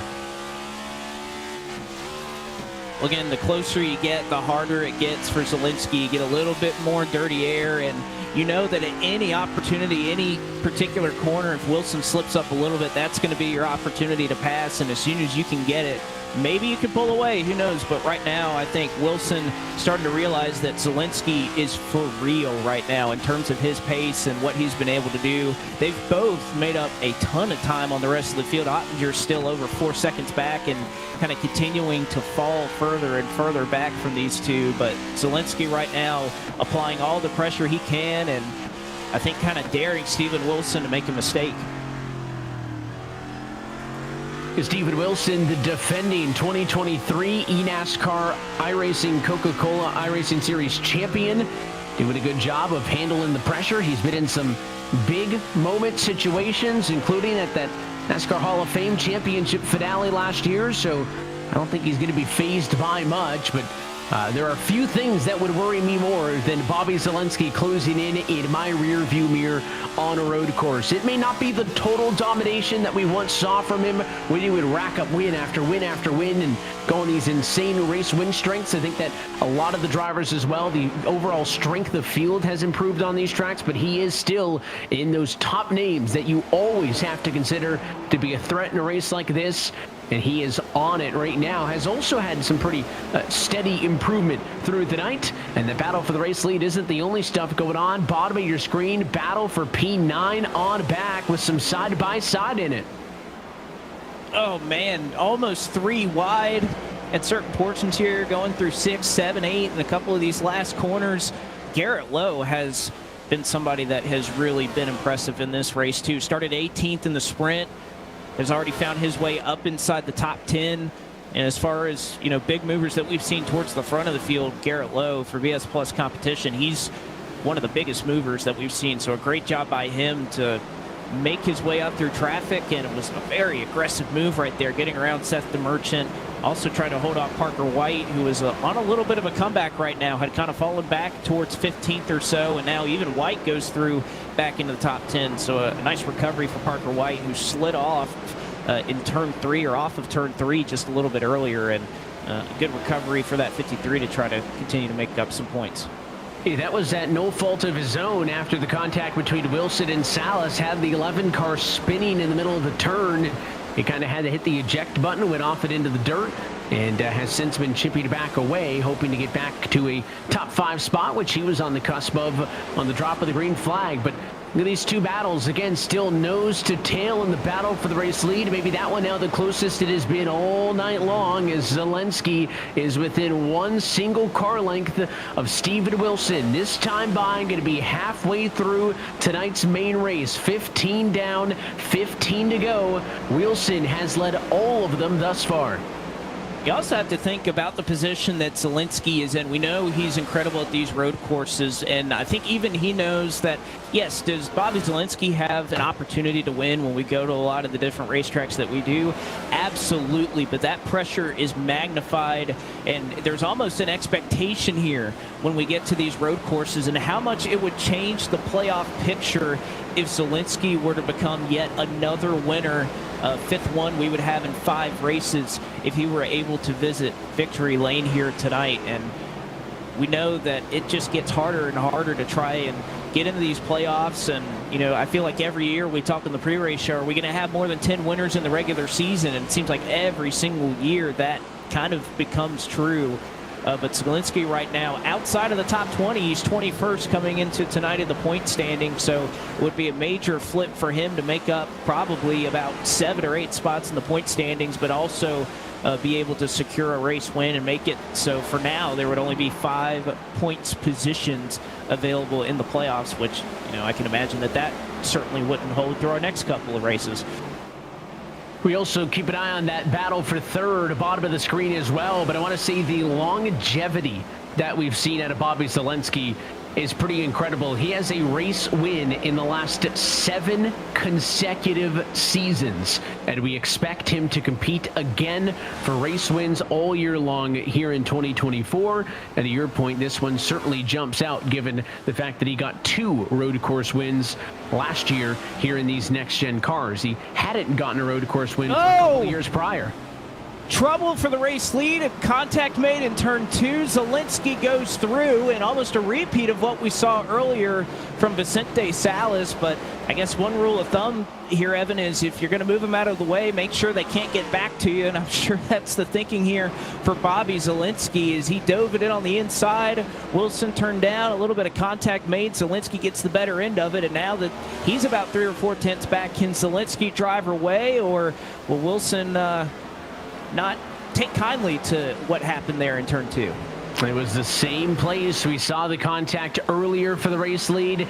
Down Halewood's Hill to Druids, and it was the quick one shot that time to get through. Wilson doesn't spin, he doesn't go off the track, but to your point, for Bobby, if you're going to make it a one and done, you really want to make sure that he's not going to be able to get back to you, because now the second that 10, if he gets to the bumper, is going to pay it back, and typically the payback is about 2 or 3 times as hard as the initial shot. But Bobby feels like, listen, I've been behind Steven for quite some time, can't get around him, he feels like he's got the faster race car. Now's the time that we'll find out. He's cleared him by about 4 tenths of a second. This is going to be a big lap to watch the stopwatch and see with clean air, can Zielinski pull away from Wilson? I think the answer is yes. Getting through 1 and 2, and I think Wilson had one shot here, but I just don't think it's going to happen. And if you're Steven Wilson, I think you kind of have to understand the scenario right there that, you know, we know Zielinski is a clean driver. We've seen him drive in this series for a very long time. He's not just going to run you over, wreck you, and just kind of continue and go on. But I think Zielinski, realizing how important that this win could be for his season, hasn't necessarily had the runs on the ovals that he's wanted, been running strong, but we've seen how chaotic a lot of these races can get. And if you're Bobby Zielinski, you have that opportunity to get in the playoffs right in front of you. Why not give Steven Wilson a little bit of a nudge or so? He's already got a win. He's been rolling this season. He's well on his way to a playoff appearance. So I think if you're Wilson, you probably understand the predicament. I don't think you'd be too upset with Bobby right there. And if you're Bobby, why wouldn't you do it? Give him a little bit of a shove, and especially if you're the faster car, and I think he's proven that right now, that he's able to just drive away. So Bobby Z, I wouldn't be upset if I were that 18 team with that move at all, and honestly, if I were the 10, I could at least understand where he's coming from. Yeah, it didn't wreck you, just moved you out of the way. And in fact, this lap is going to go in favor of Zielinski by about 2.5 tenths of a second. So he is better than Wilson and is opening things out at the front of the field. This battle for 11th on the back continues to rage on. Seth the Merchant, quiet night, but a consistent night. Started 10th in the heat race in the sprint, finished 11th. Started 11th in this main and runs exactly right there in P11. It hasn't been a big flashy night for the 14 Merchant, but it hasn't had to have been one just because he's done such a good job of maintaining his track position. You know, to touch back on Wilson for a second, the one thing I'd have to worry about is look who's in third. Vicente Salas has passed Nick Ottinger. He got around each of the William Byron Esports cars, so now that's about 3.5 seconds or so that separates second and third. Vicente's got a lot of clean air in front of him right now, about 3.5 seconds worth. Wilson doesn't have that same luxury, so that'd be one of my main concern if I was Steven Wilson, that the guy, whether it was your fault or not, or no matter who's right or wrong, the guy that thinks that you turned him is catching you. So that's something that I think if you're Wilson, you got to make sure you keep a good handle on and be aware of the situation. It's going to be a tall order for Vicente to get there at the gap he stands at. He'll have to gain a little bit over 3 tenths of a second per lap. Not going to say it's impossible, though, but it is a tall order for Vicente Salas if he wants to get back to the top spot in this race. But again, that pylon on the left-hand side shows you the gap is down now under 4 seconds, at least for a moment.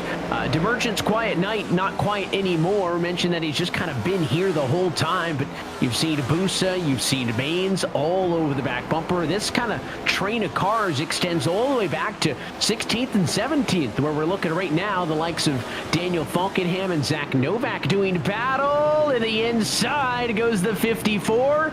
He will move the 80 car of Luza out of the way. This side-by-side fight for P16, and Luza pushes right back. And if you're Falkingham, that's one of the few passing zones that we've seen, is getting down in the inside of somebody in turn 2. And Falkingham going to try to have to hold off Zach Novak. He's not going to be able to do it. They're 3 wide, a little bit up the road. Some of the FGR Excel teammates after, I think somebody got checked up here, but Garrett Maines is going to be able to get the better end of it. He makes up about 2 or 3 spots as Graham Bolin and his teammate Seth the Merchant had a little bit of contact off the corner. And you saw Falkingham for a moment there side by side as the 51 of Donovan Strauss able to get by him as well. So going to be 2 spots lost in the end on that lap for Dylan Alton Company.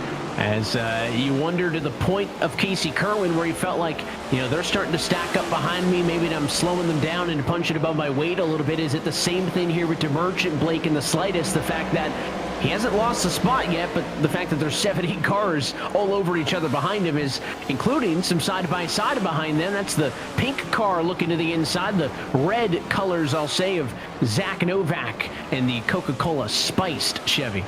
Oh, and DeMerchant sliding off, almost got into the runoff there for just a moment. But yeah, DeMerchant just hanging on for dear life right now. And you can see that once we got 20 laps or so into this race, that car's really started to struggle or so the last handful of laps. But, you know, he earned the right to be up here. He had a great qualifying run, and you know, that may have been a little bit faster than, like you said, may have been punching above his weight class just a little bit in terms of just the 1 lap pace that he was able to have. But, you know, he can collect it, and I think he'll have a decent day. As we look back at Colin Keister, saw him in the sprint race make up a lot of spots and trying to do the same thing here right now. Started 29th, is up to 22nd in terms of the amount of spots that he's been able to pick up. So Keister, who is very strong in the standings right now.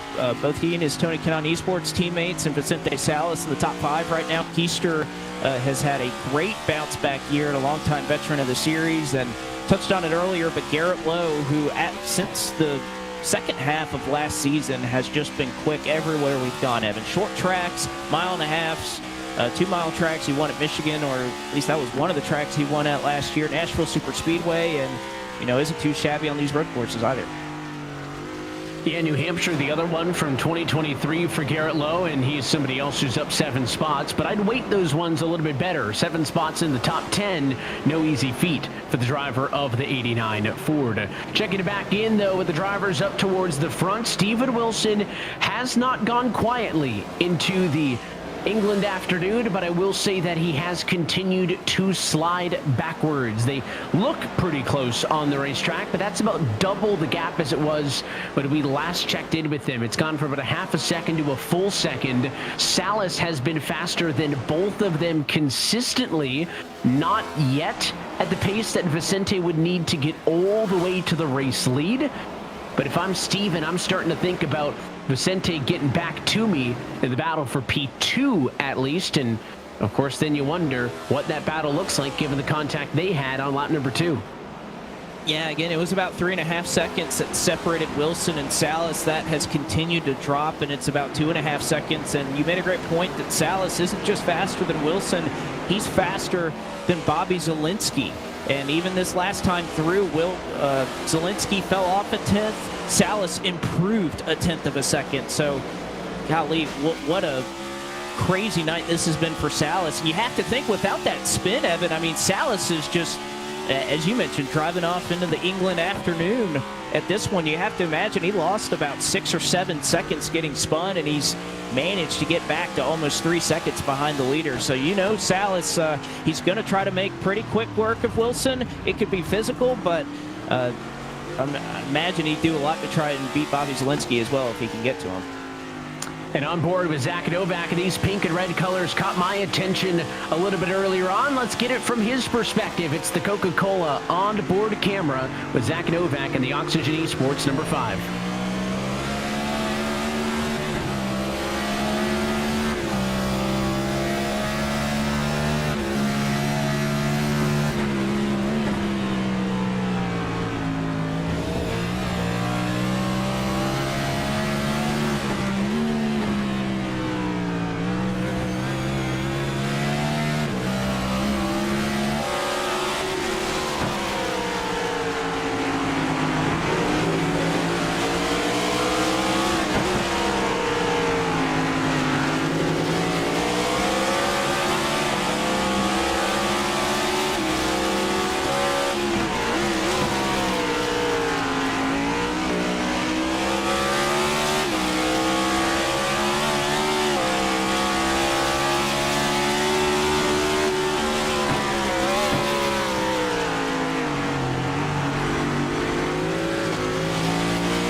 much like there's no debate that Coke Zero Sugar, Blake, is the best Coke ever, I don't think there's much debate that 5 of Zach Novak is one of the best looking cars on the racetrack. That battle going to continue on in P16. We jump back up, though, to P4 and check in with Nick Ottinger. It has been a solid night for his Logitech G Chevrolet. He is looking up to the other of the Logitech entries in this race, Tucker Minter, having just passed him, so they will swap for 4th and 5th spot. Hard to believe it, but P5 is the worst we've seen Ottinger off all night. That's a pretty good sign. Yeah, you just mentioned that he's had a really solid night. He had pretty much the only mistake that we've seen from that number 25 Chevrolet early on in this lap. Ran off and allowed Tucker Minter to get on by as he missed the corner just a little bit. Minter was able to get underneath him and make pretty quick work. But so Minter goes through to 4th. Ottinger is back to 5th. Still the fastest car on the racetrack is Vicente Salas. Further on back, we mentioned Parker White kind of on his rebound up through the field. He's managed to get his way up into the 9th position and catching another very fast driver in Garrett Lowe. And, you know, the fact that even we have 6 to go, I mean, you can see how hard these guys are driving, sliding off the corner and trying to complete another pass here is Parker White if he can get it done and try to go up into 8th. Yeah, we mentioned strategy-wise that these drivers were just going to simply run out the race distance here. Nobody coming to pit road, so by far the longest run we've seen out of any of these cars all night long. And want to remind you one more time to keep up to date with the latest news from around the world of iRacing and NASCAR. You can do so many things, including starting your sim racing career today by logging on to iRacing.com for more information. But if you want to follow us on the road to $500,000, you can learn about the series schedule, standings, teams, and more. All of that will be at iRacing.com/eNASCAR. This battle for P8 still raging on. Garrett Lowe has got it, but Parker White wants it. And the Duracell Camaro is all over the back bumper here. Next time by, going to be just 5 laps to go. I think like Parker White and like the many drivers that we've seen here tonight, you're going to have to try and get a great run off of turn 1 and just be a little bit later than Garrett Lowe into the braking zone. We saw him try it last time, wasn't able to make it work, but that seems to be the best opportunity these drivers have to pass. You run way off into the curbing here, take a little bit of that run, and just get a little bit later. Almost a little bit of contact there, wasn't able to get down to the inside. But Evan, you know, the other thing that's kind of changed, and we've heard a lot of discussion about it, the short tracks or whatnot with this next-gen car, that they are very sturdy. So even a square hit like that from Parker White to Garrett Lowe, even if he was able to kind of get to him and make a little bit of contact, aside from how hard he hits him, it's not going to do a ton to upset the handling of that car. But Parker White, even down this long straightaway, may take a dive here to the inside, going towards turns 4 and 5. He is going to make the dive to the inside. Gets a little bit of the inside curb there, and that is going to be enough. Parker White will see himself through. Garrett Lowe kind of gave it up through the middle of the corner, and Parker White will drive up to position number 8 as he continues his march back through the field solidly inside of the top 10. And now you wonder for Garrett Lowe, is he struggling a little bit late here? A lot of kind of those aggressive cuts at the wheel as we look on board with him at the quarter exit there, Blake, because now's not a good time to struggle. You've got Tinsley right there, Busa, Bolin, not all that far off, so Garrett Lowe could have his hands full here for the final few laps. Well, yeah, there's a lot of drivers that he ended up passing over the course of this race, so aside from just really struggling, like you mentioned, I think he's going to be okay here to hold on for another 4 laps. Parker White was in another, I would say, tier as far as pace is concerned. Just fell back a little bit earlier, but a great job he's done trying to rebound. And I'm sure Parker White, who has been knocking on the door of a win in the series for a long time, will try to get that done. As we could see Vicente Salas and the time he continues to make up on Bobby. I mean, that's 0.3 of a second there, Evan. It's not going to be enough at that pace to quite chase him down, but so impressive. And I think Vicente Salas, looking after this, is just going to wonder what could have been. You also have to wonder if he's not able to get to Zielinski, and he understands that, what happens here when he catches this 10 car. There was a decent chance that this race could have been a battle between Wilson and Salas for the win. They were side by side for the lead. There was contact. Salas spun off across the nose of Steven Wilson's car. Zelensky would later pass him.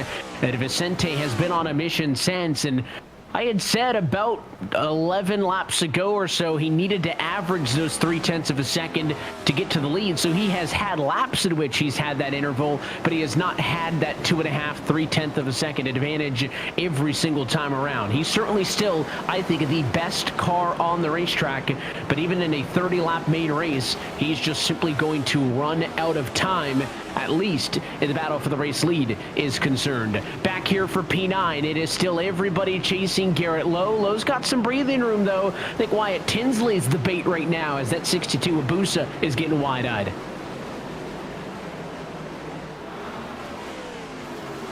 And again, they're all kind of lined up, as you mentioned, behind Garrett Lowe.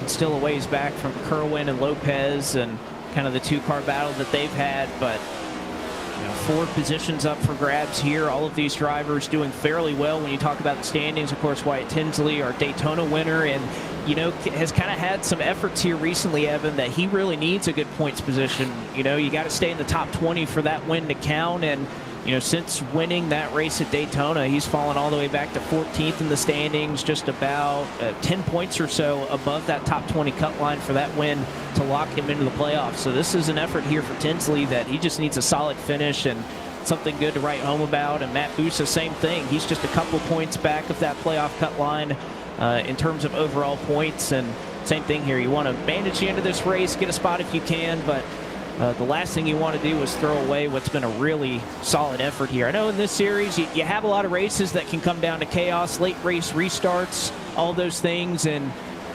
sometimes you don't get the finish that necessarily you deserve, but especially here at a road course, we've had no cautions.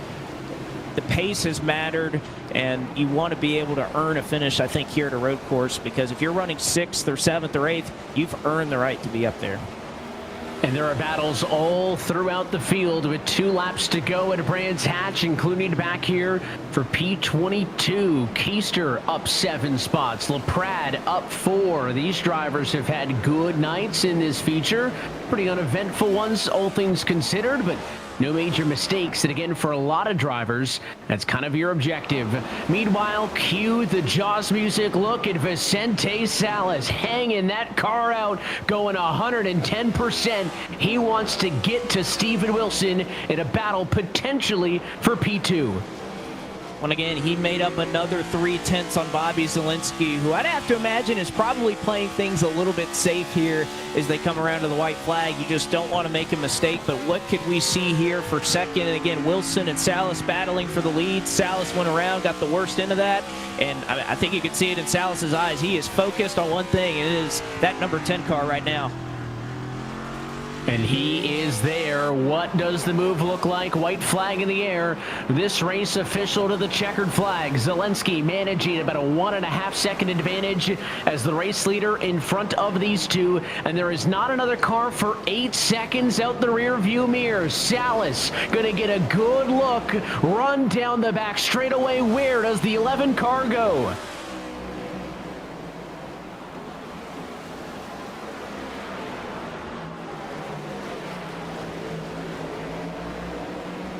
Thought certainly it was going to happen down Pilgrim's Drop. It doesn't. Does he wait for later? Another right can kink through Westfield. Back half of the racetrack as Zelensky continues to pull away. Can Salas steal one last spot lap back on the final lap of this race? He continues to look. Now he's on the bumper that time, and he makes a mistake. Salas gives it too much on exit, throws away the battle for P2. He will rush to right the ship as up front, Bobby Zelensky, another race-winning season, wins at Brands Hatch.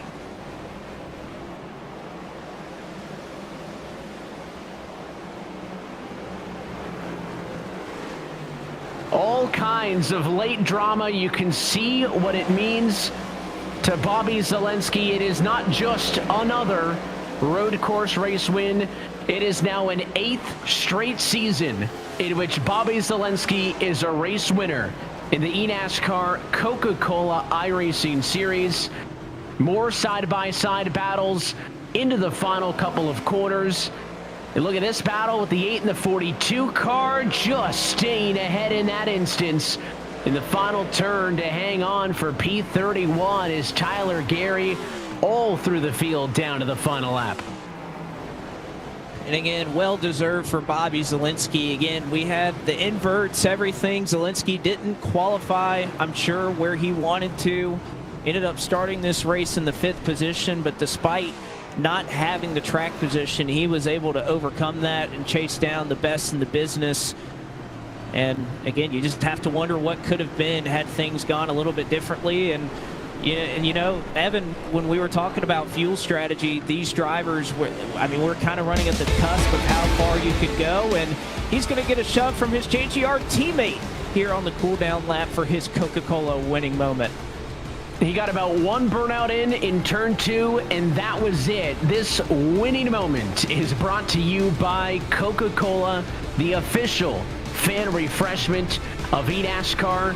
And I'll hit you with the numbers now. 8th straight season in which Bobby Zalenski is a race winner in the eNASCAR Coca-Cola iRacing Series, and career race win number 15 ties him with Michael Conti for 4th on the series all-time wins list. And even a driver with all those accolades can use a bit of an assist, as his teammate will push him back to the front straightaway. Let's take a look at your Coca-Cola move of the race tonight. And after Bobby Zalenski started at P5, he stayed all over Steven Wilson from the get-go. Blake, and this one caught me off guard. Quick and precise down the hill. Well, and that's how it had to be. You could try and try and try, but the closer you got, the harder it would be. So any little run you get, you would have to take advantage of it. Was a car length back, just made a little bit of a nudge to the back of Steven Wilson, but that's all she wrote. After that, Wilson was just not able to keep up and match the pace that Bobby Zalenski had said. And, you know, we talked about getting physical. That's what you got to do, but you can look at the end result. Wilson still hangs on for second. He just gave him a nudge, but you know what? That's bringing stock car racing over here over the ocean.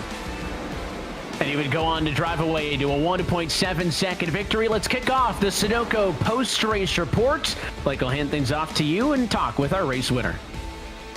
It was not easy, but Bobby Zalenski, we could see the elation as you cross the checkered flag, how much this win means to you. I know a lot of these folks think it's a coronation whenever you come to a road course, but you had to fight and claw to get that one. How was it from you behind the wheel of that JGR Toyota? I can't believe we won, especially after the sprint. I mean, I tried to play the invert like Steven did, and I just wasn't, I guess, aggressive enough, but I knew that was going to be annoying coming in. And yeah, we just had a really bad sprint race. I was really bad on my front tires as a driver, and I think we kind of missed it a little bit on the setup. We were really tight. But we just had a dream start in the actual feature race, and Steven and Vicente, you know, like got together, and I'm like, okay, Steven, I think Steven's just faster than me. But I just kept staying with him and then getting closer, and then I had an opportunity and I had to take it. And take it you did. You end up pulling away, holding off Wilson, Salas, as well as Tucker Minter, who was up there late in the going. But being able to secure this win at this portion of the season, you're our 5th different winner in 5 races already. It looks like you're bound for another playoff run, but trying to chase that championship again, what's kind of your mindset now that you get that big hurdle out of the way with this race win? I put a lot of pressure on myself for this race, and I think when the sprint happened and I didn't have good pace, I was defeated. I thought, well, I'm not winning this. Like, I was almost giving up, but I was like, okay, we're starting 5th in the main, but it means a lot. I mean, the last 2 races have been really tough for me. Like, it's not like I've been slow or anything, but we just haven't made maybe the right calls and just got unlucky. And I was putting a lot of pressure on myself to win this, and I knew it was gonna be really hard with the invert. And you know, like on paper, starting 5th and then winning the race doesn't look in the NASCAR world like a big deal, but like I looked at it and I was like, some stuff's gotta go my way because these guys are really good. Everyone's getting better every year. I was just in disbelief that it actually happened as I crossed the line. I didn't know what to do with my hands. I was just hitting my wheel, and I was just like, I was holding that for so long, because when you're out there driving, you're like, I cannot make a mistake. I just bump and ran basically, Steven. I mean, there was a gap I went for at racing, but I knew if I let him get back to me, I was probably going to get a bump back, and fair enough. So I was just locked in until off the last corner, and it was just so great to get interstate batteries, victory lane again. I was feeling really bad about being 21st in points. I've never been that low in points before, so this will hopefully just get us in the playoffs. It'll hopefully reset you for sure. Bobby Zalenski, yet again a winner in the eNASCAR Coca-Cola iRacing Series and chasing a championship. Perhaps we will see, Bobby. Congratulations. Getting it done at Brands Hatch tonight. Continue on the Sunoco post-race report, and we'll catch up with our sprint race winner in Steven Wilson. You hold down P2. You had a spirited battle late in the going there with Bobby Zalenski. It gets a little bit physical between you two, but at the end of the day, Zalenski pulls out the win. You end up with a second-place finish. Is there anything you think, looking back, you could do differently to try and hold off Zalenski? I don't really know. The only thing I could do was maybe try to pinch him off in turn 2 a little better. Same with Vicente earlier in the race, but I just don't think I had enough front turn to compete with him. It just seemed like he was able to, even in the dirty air, stay close. So I think he was just a little better than us today, which is fine. But honestly, I think Vicente had the fastest car. I don't know what he's thinking.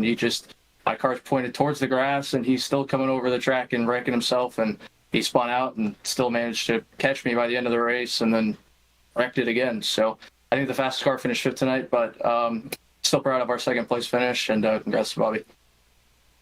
I was going to ask you again, you and Salas get together in turn 1. What kind of happened there from your perspective after you guys got a little bit physical? Yeah, just same thing as I said with Bobby. I just didn't pinch turn 2 enough, allowed him to get up the inside, and I opened it up to, once I realized I'd given him room, I kind of opened it up and kind of made a little contact, looked like he doored me, but just after we were both side by side, we collected it. He just kept coming left. When it's a straightaway, we have to go to the right to take a left-hander. So as I'm spinning him out, my car's going from the middle of the track over to the grass. So just seemed unfortunate. It seemed like if he would have just straightened the car out, he probably would have cleared me out of the next corner, but didn't affect me as much as it did him. All right, Steven Wilson, P2 effort after a fantastic run here at Brands Hatch, and likely has the points lead when all is said and done here. Steven Wilson, second place runner tonight at Brands Hatch Circuit. And we'll move over here to Tucker Minter. Some good battles that you had with your teammate, with a couple of drivers out there, but you've become quite the road course ace here recently. Is it something that you would have expected coming into tonight and preparing for this race that you'd have a run like this? Yeah, I mean, I'm normally pretty confident on the road courses in the series. I would say this is the least confident I've been for any of the road course races so far. Just Brands Hatch has been a real grind to really get practice for. I felt like I was way off in testing, but luckily the invert really helped me out a whole lot. I feel pretty good normally coming to these road courses, like I said, looking forward to Chicago later in the year, but to get third here after battling with Nick and Steven, Vicente, Bobby, everybody like that, it was a good result for sure.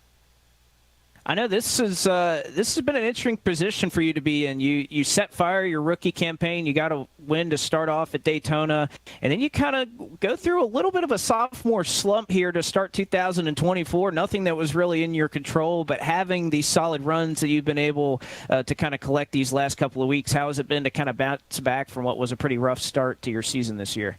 Yeah, I mean, it's definitely huge to finally get back on track now under the William Byron Esports banner. I was feeling really bad the first few races of the year. We just couldn't get ahead. We had bad luck at Daytona, bad luck at Las Vegas, bad luck at Atlanta, but luckily, second place run at Richmond and then another solid run tonight definitely, means a lot to me. Feels good to get that momentum going in the right direction, and I'm looking forward to getting to some tracks where I feel like we have a really good shot coming up for the next few weeks. I was about to say we get Dover, Talladega, and Charlotte coming up. And, oh, by the way, guess who won Charlotte last year? Tucker Minter. So I think we'll be hearing from you more recently, and good to see this turnaround that you've had. Congrats on P3 tonight. Big thanks to all of our drivers for giving us some time post-race to chat on the Sunoco post-race report. Let's take a look at your full race results tonight from the main. Zelensky in the end able to get the victory for Joe Gibbs Racing and Toyota. The first win for him, the first win for that team. That's 5 different race winners from 5 different teams to kick off 2024. Wilson settling for second, Minter for third. We just heard from them. Ottinger ends up fourth, and then Salas recovering from a second spin of the race. He will settle for P5. Casey Kerwin is 6th with Jordy Lopez, Parker White, Garrett Lowe, and Wyatt Tinsley, your top 10. Good recovery from some of those drivers in the top 10. Matt Busa, great run for KHI in 11th. Graham Bolin, Garrett Main, Seth the Merchant was strong all night running towards the top 10. You see Jimmy Mullis there. Another KHI has really turned it around after a pretty rough start to the season. They've had a good go at it, and some drivers back here as well, able to gain a lot of spots. Femi Olat picks up 9 over the course of that main race. Colin Keister picking up 7, so some good improvements for some of those drivers in the midfield. Not necessarily, though, for everybody else in those bottom 30. Malik Ray knew that tonight was going to be a challenge. He doesn't end up beating the jean jacket, but instead it's a P32 finish for him, and that's a look at everybody down to the very bottom of the running order. Those bottom 2 in guest and bias, the only drivers unable to make it to our scheduled race distance. So we'll go from a week of news to a familiar territory as we return to Dover Motor Speedway as segment number 2 of this regular season races on. And again, we saw a great run from William Byron Esports tonight. You can remember that, well, it was William Byron Esports that went to victory lane last year at Dover in the postseason with Nick Ottinger. Imagine that he'll be strong. And, you know, Dover's a track, especially on iRacing, with a lot of the newer updates. You're really going to see this groove move around and challenge these drivers. Looking forward to see how that plays out. And, again, who can kind of come out on top. Do we see a 6th winner in 6 races? I think there's a pretty good shot, but we'll find out when we go to the Monster Mile in 2 weeks. It's certainly the way the trends are going, but the only way to find out is to tune in with us then. Until next time, that is it for us here tonight from the UK. On behalf of our entire team at iRacing, Coca-Cola, everybody behind the scenes who makes these broadcasts possible, and of course for your broadcast team tonight. For Blake McCandless and myself, Evan Pasoko, I want to say thanks for tuning in, and congratulations to Bobby Zelensky, who is now a 15-time winner in the eNASCAR Coca-Cola iRacing Series. We're back in 2 weeks' time, Tuesday, April 23rd at iRacing's virtual Dover Motor Speedway. That race and every race of the 2024 eNASCAR Coca-Cola iRacing Series can be found exclusively right here on iRacing Live and streaming on eNASCAR.com. Until then, good night from Brands Hatch.